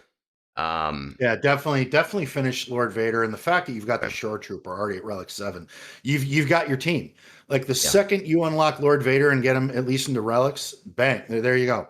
And even if you don't have the alt, still use them because yeah, getting the ultimate it's a little time consuming, but Mhm. So I think what I would do here, right? You do the Lord Vader, you get those guys up just so you have it. A GL is a GL. He's going to work really well. I really strongly, strongly, strongly feel that a short-term project should be those lover boys. It's such a mistake to me.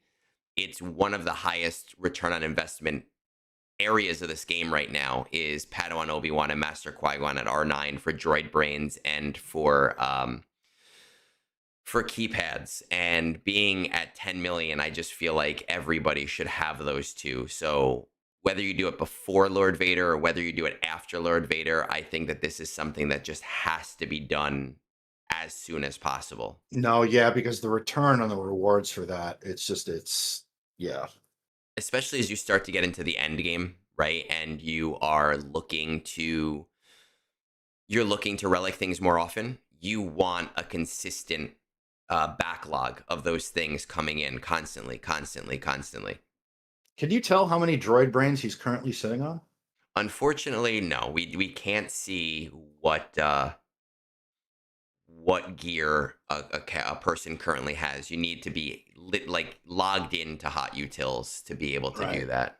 Because the one thing I find envious about players at this level is that yeah, while they haven't gone full throttle and wholly invested in Relic 9 because right now they don't really need to. I mean, yeah, Yeah. they're getting there, but depending on how they do in TW, he should be sitting on quite a few.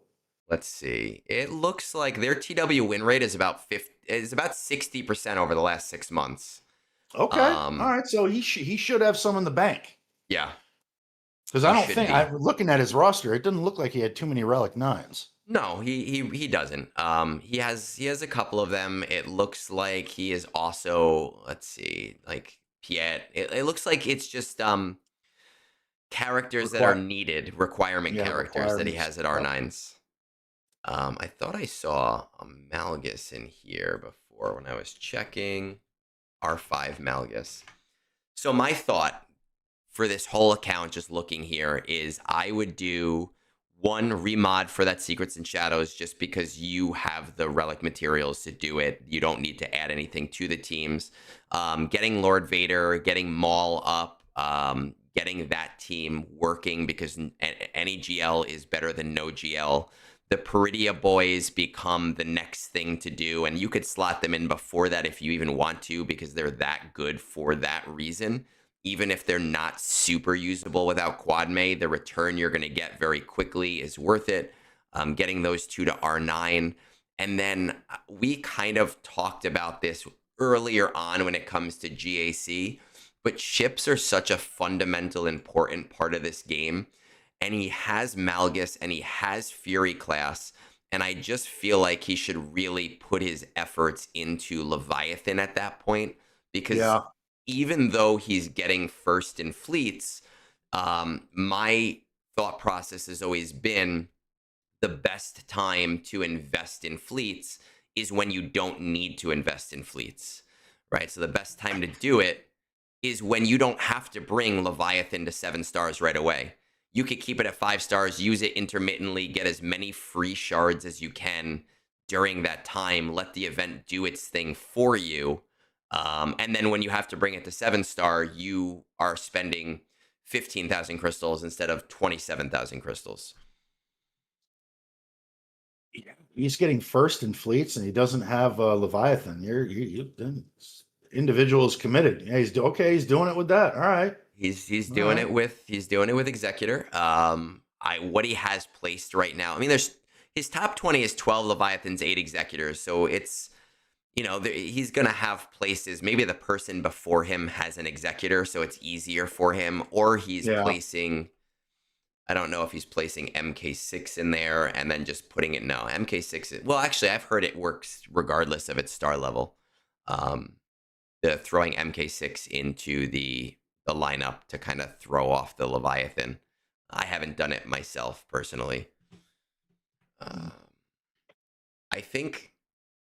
I mean, that's where I would go with this. That's going to give you, I would say, probably another 4 to 5 months of things to work on before you need to work on anything else. And I would not over prioritize the raid further unless your guild decides to push their raid investment. But another thing that you and I had already talked about is if his guild decides to do that, the easiest way for him to completely destroy his raid score is just get Tarkin to Relic 9 and get Scorch to Relic 9 and be done.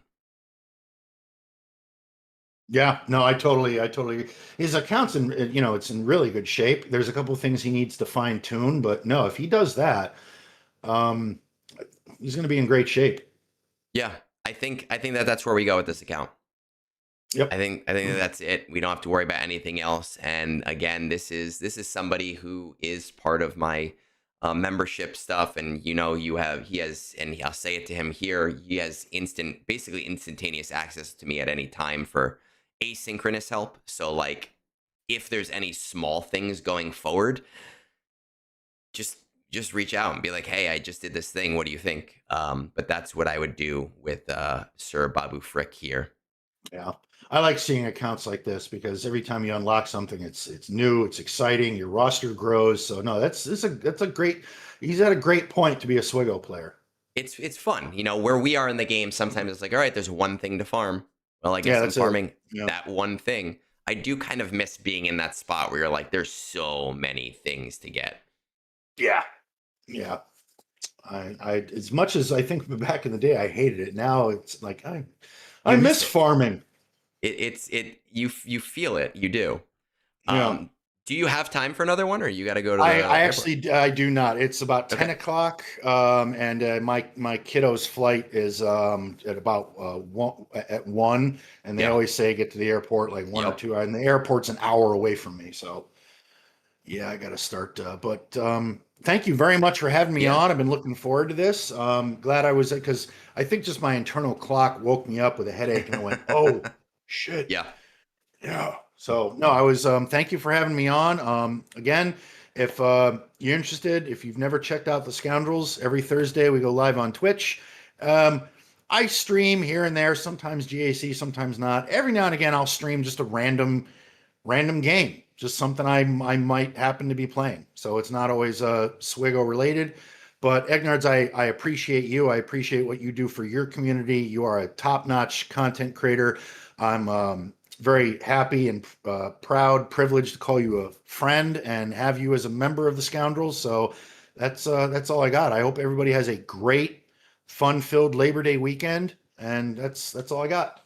Well, Logan, I seriously, I do. I appreciate it. These days that there's nothing going on in game, it is a lot more fun when I have a guest and somebody interesting to talk the game about. For those who have never heard of the Three Scoundrels, I did drop the link in the chat. So if you see them or you follow, it is a fun thing on Thursday nights that we do. And like Logan says, he does often drop way too much money on new marquees. And test those things out right when they come out. So if you're ever looking for someone other than Hugh Hefner that is playing around with new teams, you know, he is one of the guys to do that with. So thank you, Logan. I appreciate your time, man. No, I appreciate your time very, very much. Thank you all. Have a great weekend. I'm gonna go drive to the airport now or Best of soon. luck with Yay! the All right. traffic. Yeah, I hate airports. All right, peace, everybody. See you later, Logan. All right, we're going to switch back over here. Perfect. We have this going on now, guys, because it is just me again and I don't have to dance around in my chair.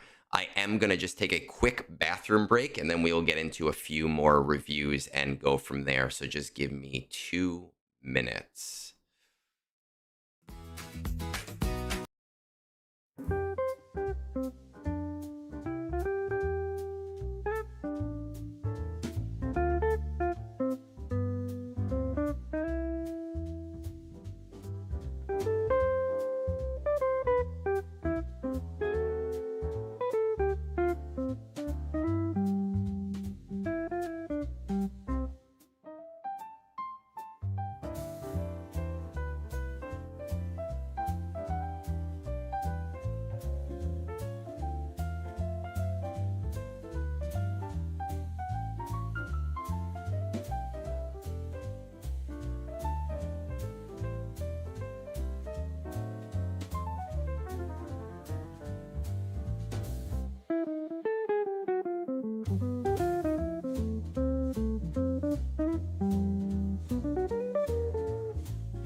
All right, we're back.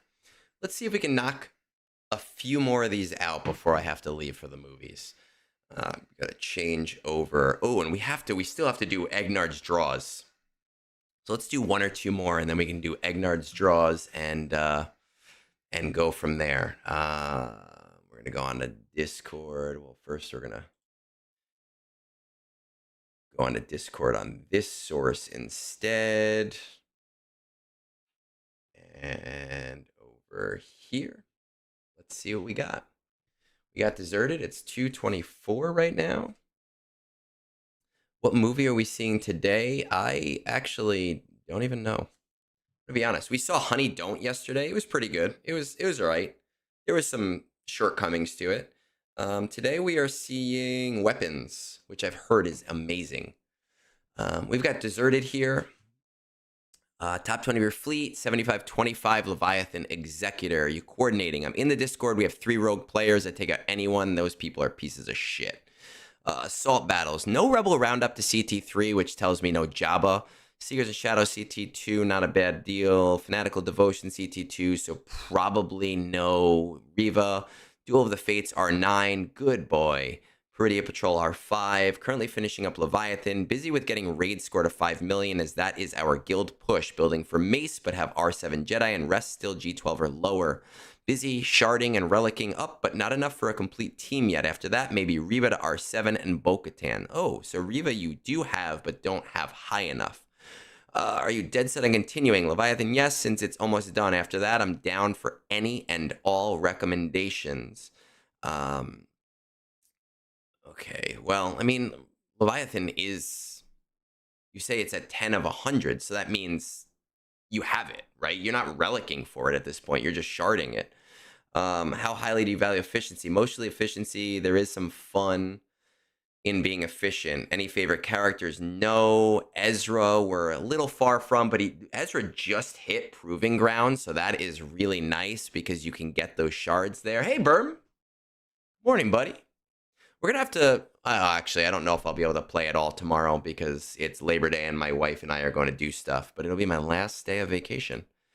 SM33 is probably not going to be very important to you, but you'll get it in short order, honestly. Maz, it looks like you got your red crate, so you should be pretty fine there. Trench, honestly, not that important. QA is a nice team to have, but I think it can wait with what looks like a lot of stuff going on. Shows up on my screen. It said, the Berm has raided you with a party of 5. I don't have any cool, fun sounds that play when those things happen, though. Let's see. I'm going to guess no Leviathan. We do have Duel of the Fates, but our raid score is below 5 million. I'm going to say 8 to 9 million on this account. We're going to pop it up. Let's see. 9.3. Is it? 9.3. Look at that. I was close on this one. Nice. Let's see what our guild is doing. Raids 193. So they want you to get to that 4.5 million for that next box. You are currently doing 2.4 million. Let's see how you're doing that in the raid. Ship. No raid. Raids, order 66. Let's check this stuff out. Scorch. Okay, my man, listen. If I know it's hard, but the easiest way to rock your raid score is Tarkin and Scorch to Relic 9. Tarkin and Scorch to Relic 9 is the easiest run. You do have to remod. You do have to put very specific mods on. You have enough backing. You've been in the game long enough where you should be able to do that fairly easily. But Tarkin and Scorch to R9, and your Scorch is 6 stars, so you're pretty close, is 3.6 million points right there.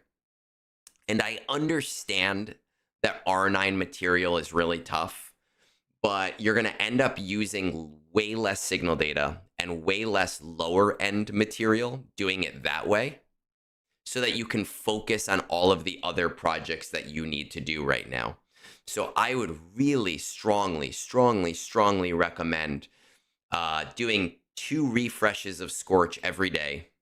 Get those 2 to Relic 9 and just jumpstart where you need to be for your guild. You won't have to worry about anything else because that is 3.6.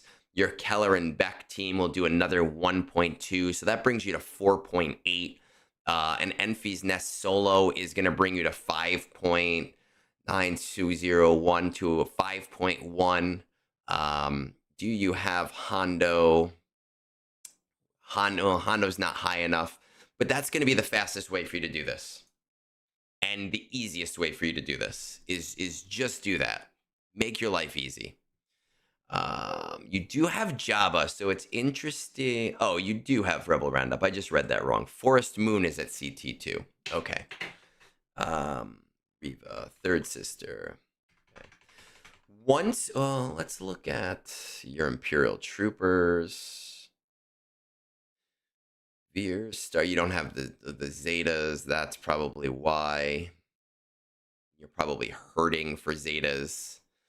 But once you get Third Sister, Forest Moon to CT3 shouldn't be no big deal. Fanatical Devotion to CT3 should be no big deal.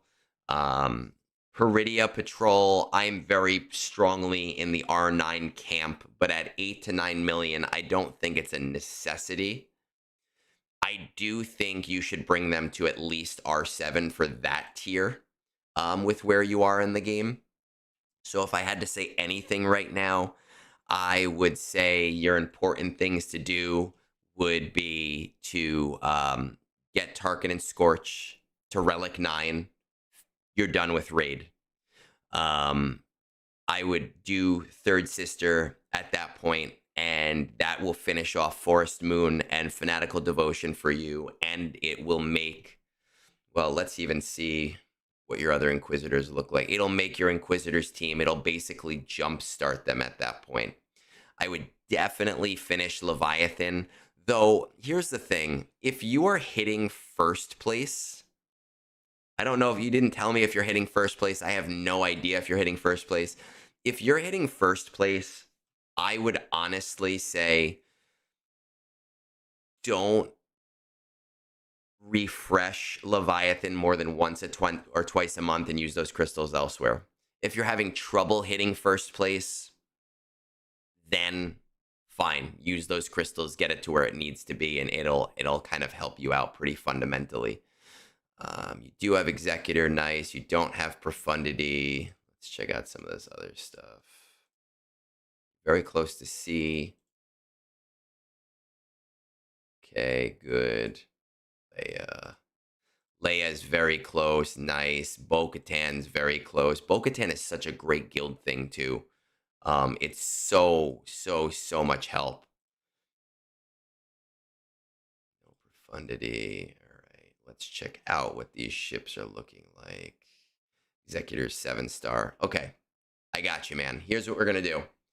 You're gonna do Tarkin and Storch to Relic 9. Why? Because that's just what you should be doing right now. How fast or slow you go on Leviathan is totally up to you. But again, if you're hitting first, then I would go on the slower side and use the crystals elsewhere. If you're not hitting first, do it and just get it done with. It'll be an easy mirror match from now on. I would highly recommend bringing the Imperial Remnants to Relic 7 at this point. I think Relic 9, but I understand at your level why you may not want to do that yet, and that is completely okay. At that point, I would do Leia. You are so close to Leia. Get Leia done. You're in that area. You have JML. You have Jabba. The two other projects that are part of that square are Leia and are Profundity. And I said this in the other review. I was talking to Logan about this earlier on. The best time to farm a fleet is when you don't need it. Profundity is not that great right now in the late game meta. So you can get it unlocked and just let it get free shards every month until it becomes useful. I think that'll be like super smart of you to do. And then I would probably go for Bo-Katan. I do want to check out your guild and see about that though. So units. Bo. All right, you have 42 Bo-Katans in your guild, so you're probably already unlocking Mandalore. But it's nice to be one of those people, and it'll help because you do. I think you get 3 for Mandalore, not get 2. But because you're probably already unlocking it, it's not super priority of a film, a farm. I know you're building for Mace. I don't particularly think it's the smartest idea. You don't necessarily need to do it. You're going to be wasting a lot of materials doing that. So that is how I would build things for you. Tarkin Scorch, R9. Riva, third sister, to at least Relic 7. Mine is Relic 8 personally, but Relic 7 I think is fine.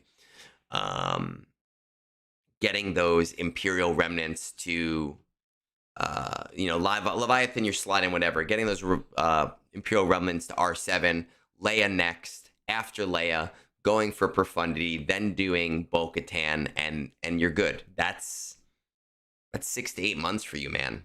You don't need anything else.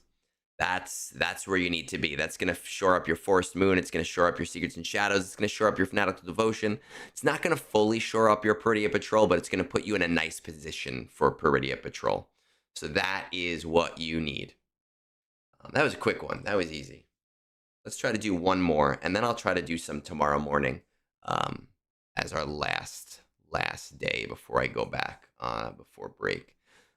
Berm says that he needs to go pick up his kids, so I don't know if he's still here, but we are going to review his account. Let's see what we got. Head on to Discord. We got Berm working on Order 66. Other than that, I'm playing catch up after clones, going for Executor. I'm going to finish up my LV grind, doing the Jedi Master Mace window unlock next round. I'm also going to play catch up on some teams I haven't that just need some love and care. Feel free to tell me I'm dumb. Well, you are a murky main, so you are dumb. I don't have enough information to kind of guess where you are, but the fact that you don't have an Executor, I'm going to say like 6 million, man. And if you are above that, I'm going to cry like tears of just sadness. 9 million. 9 million. Don't have, I mean, at least you have Leviathan. Thank God for that, right? Like, at least that's there. What is your guild doing in the raid? Your raid guild is doing, so you need to be doing about 5 million. You are doing about 5 million in the raid, so you're hitting your averages. 1, 2, 3, 4. You only have 4 GL, which is just insane to me. You don't have Jabba, which is insane to me. 3.6. I'm wondering though here, like, you have all the clones at R9. You should be doing. Do you not? I don't know if you just don't want to do the 3-man, but Tarkin Scorch is the super easiest 3.6 million. The other 3 is a little bit annoying with the modding, but that's another 3.6 million. So you're doing 7.2 million right there. You should be doing 7.2 million. Nothing else really stands out for me as doing significant points because you don't have Keller and Beck yet. But you should be doing what your guild needs you to do pretty much right now. You don't. I mean, Executor's nice. Don't really need it yet. Let's see. Punishing 1. Punishing 5-star. Obviously, you have that. Tools. Gear tracker. Okay. Executor's close. Okay. It's not bad. Profundity, Executor. Okay. All right. So in that case, fine. How much did you? All right, so, I mean, you are going to get Jedi Master Mace window. Fine. Get your Jace Jedi. I wouldn't have told you to go after Jedi Master Mace, but that's okay.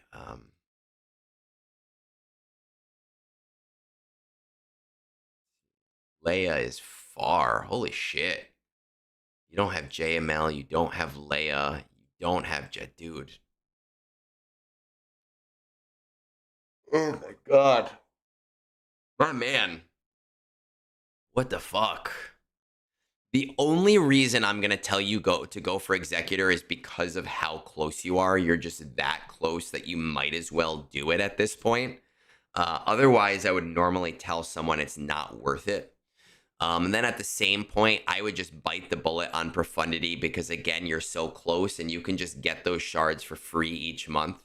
But then after Executor and after Profundity, I would pick Jabba or JML and go heavy towards one of them.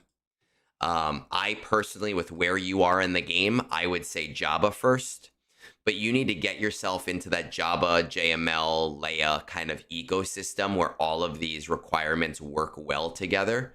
That's how I would. You just got a lot going on. I would do Executor, Profundity, Jabba,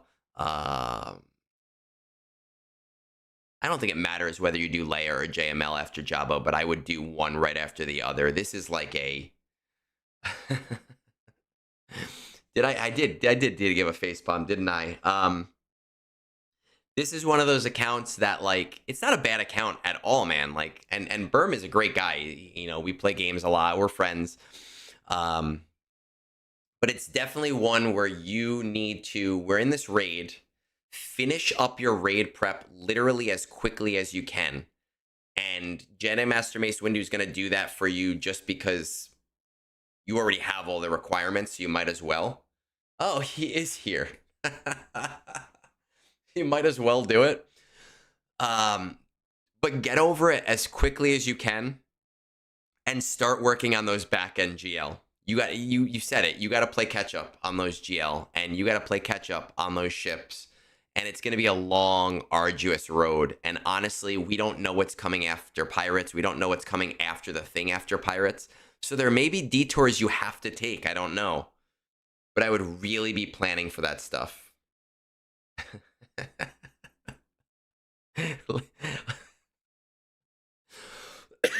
Lady Geek, I feel like you take one out of Sarah's playbook. Everyone told her 7-star Leviathan, and she was just like, fuck you, you can't tell me what to do.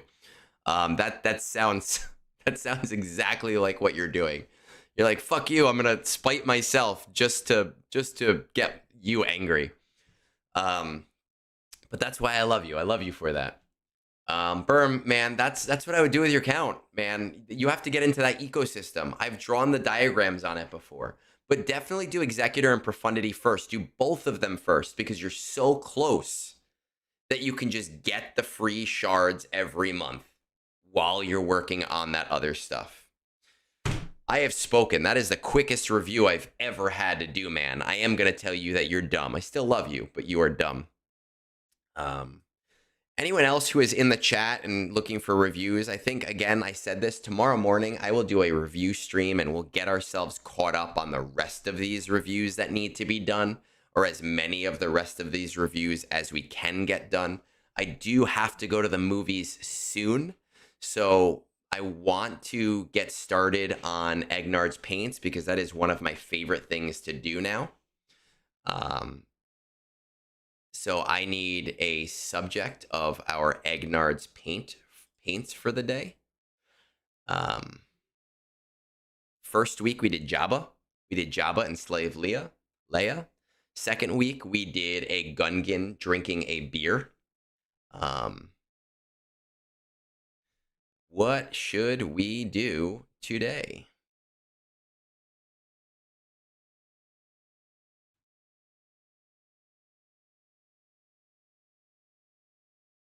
Oh, I should have got more water. I'm going to get more water while you guys talk about it.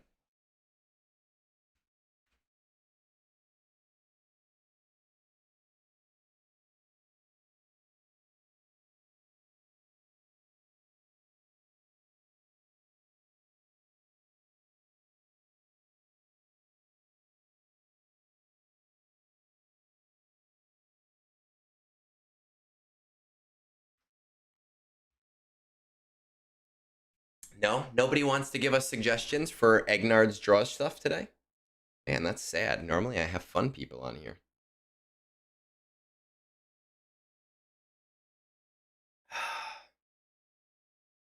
Quigoat? Like a goat slash Quiggled? Like, what? I'm thinking like Quiggled, but like a crown on his head? I don't know. Let's see. Let's see what we can do here. All right, let's see. We don't need any of these sources. We don't need that. Let's go Quiggled. Oh, draw Phil as a Wampa. Oh my God. Next time, remind me next time, because we're already on this Quiggled train. The Technicolor poncho. This is actually, Quiggled's gonna be tough. Quiggled is interesting looking. I think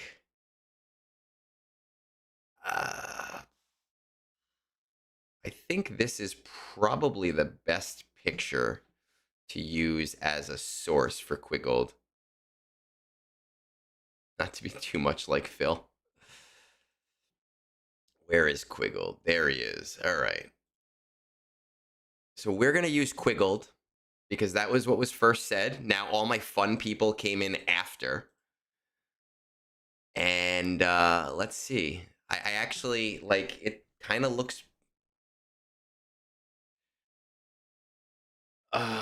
it kind of looks tough because it's so monotone and monotonous looking. I am going to... Let's see. I think we're going to do an outline. Let's do an outline here. And we're going to make some kind of like bumpy outline.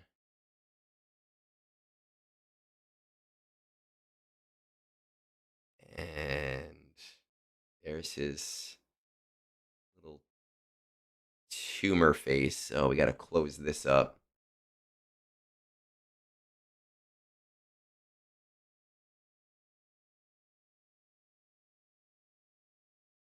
Okay. All of your drawings should somehow be crapping on Phil. Oh, the ad was playing. Damn it. Oh, damn. Oh, dude. Keblock, you don't even know what Egnards draws is. All right, let's see. We have to make like a cowl sweater for him. Oh fuck, how are we gonna do this? The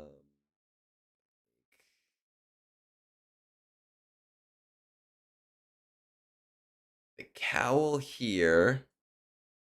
Oh shit, I just lost it. Damn it, and that looked pretty good, I think. I always do that. So let's do the cowl here.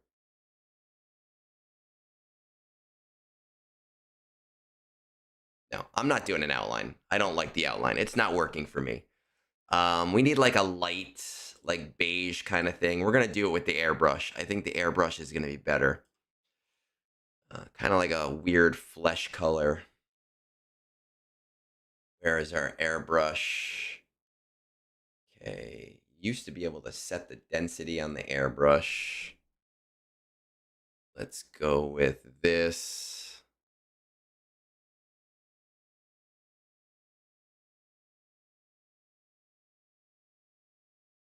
Okay, so that's gonna be his face.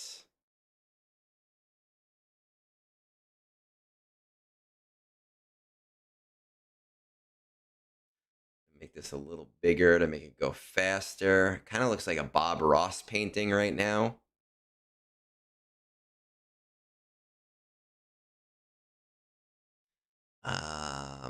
Let's go. We have to do like a weird mud brown or mud yellow, I should say.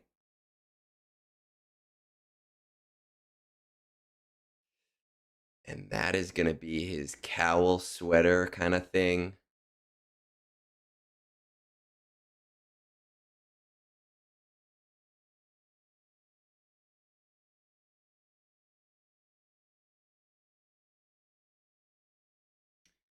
Do need an outline though. There definitely has to be an outline here. It's not going to work without an outline.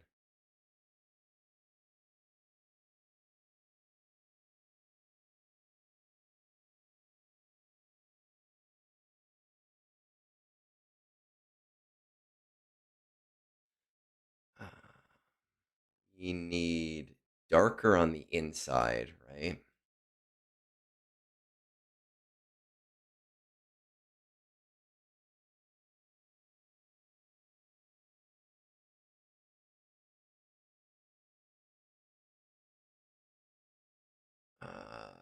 It's got to be darker to show contrast.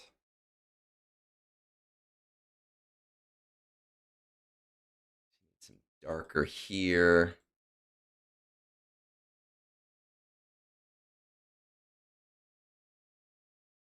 Kind of looks like a lion. Go a little bit darker around this area.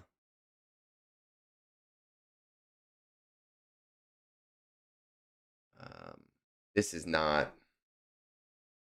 I would have asked for Terrence frolicking, airbrushing tumors. That's literally what he looks like. right? If we were to like, here's his nose,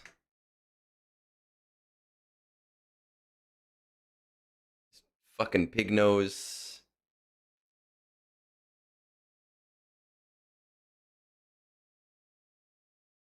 He's got like a sad mouth.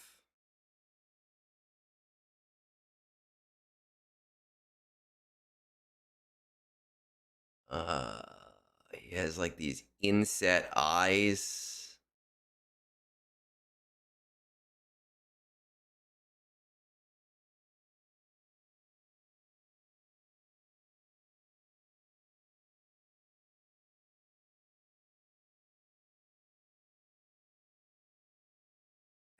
He has a weird mustardy kind of like pupil.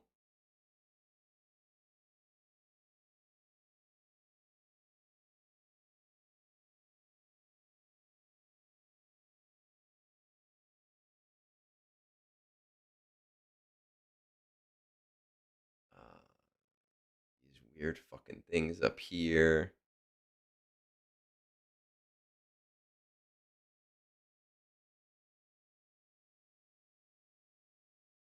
His triple chin. I don't know how to get this cowl to work.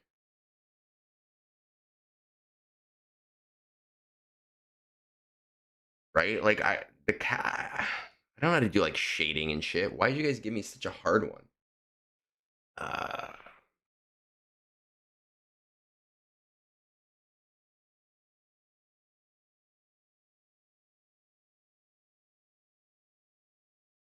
we gotta get to that mud brown again. No, I don't like that.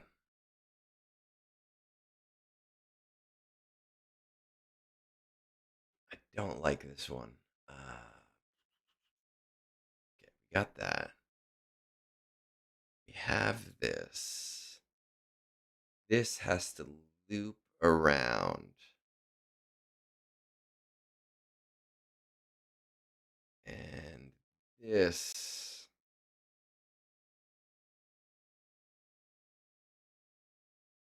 has to loop around.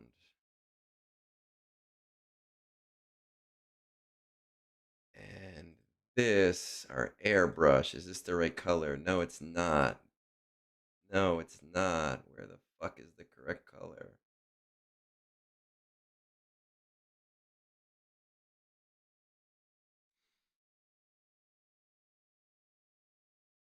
I know he's wearing this cowl thing, but because I'm stressed out now from not being good at this,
you get the cowl to work by putting it over your head.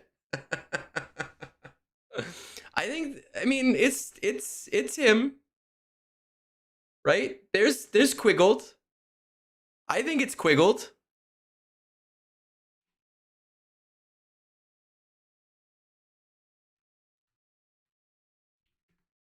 I don't think it's bad. I mean, if you were to show somebody a picture of this and say, what Star Wars character is it? I think maybe we could, like, maybe mud this. We do. All right, hold on. If we were to, like, 'cause there is a lot of, like, texture to his face.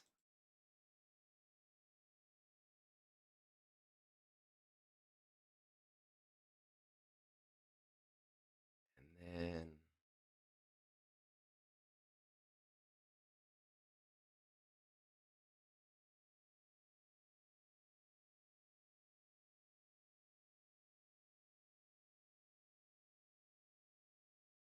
there we go.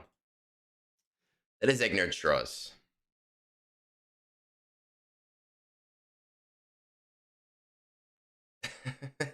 When does this NFT go on sale? All right, let's see what these prayer beads look like. Quiggled prayer beads.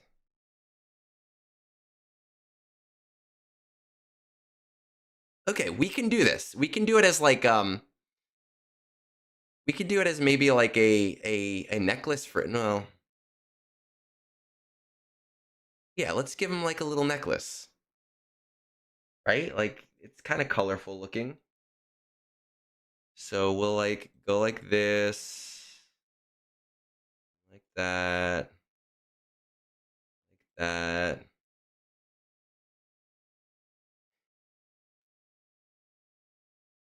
Quiggled's got the infinity stones.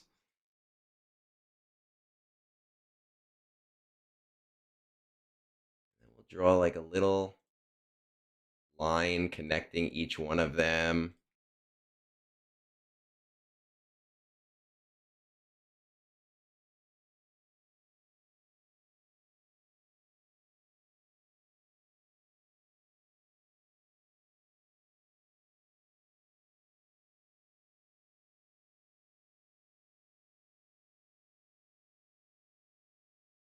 Erase this.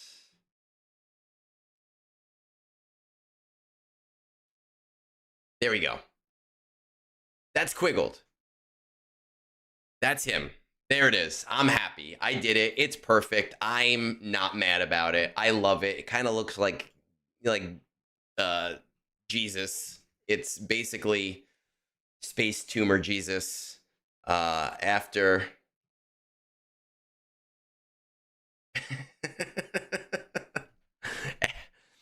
space tumor Jesus after collecting all the infinity stones. Right there, Quiggled, the Quiggoat, wearing his crown of thorns.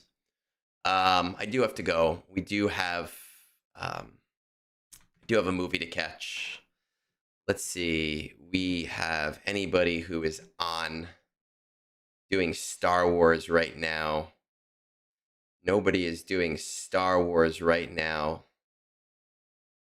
The Lost Womprat is on, though, so we can raid him.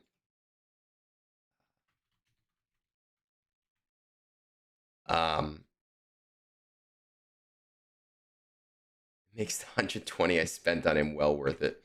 I have all of these saved. Every one of them is saved. They're on my screen. I bet if you post this to Discord, one of the Star Wars Discords, and say, what character is this? They'll love it, right? Keblock, man, it is super great to see you. I honestly, like, I don't say that to a lot of people. I'm happy that you're doing well. Give my love to Terrence. I'm gonna come in tomorrow morning and we will get the rest of these reviews done, right? On Labor Day. So let's give Lost Womprat some shit and enjoy the rest of our day.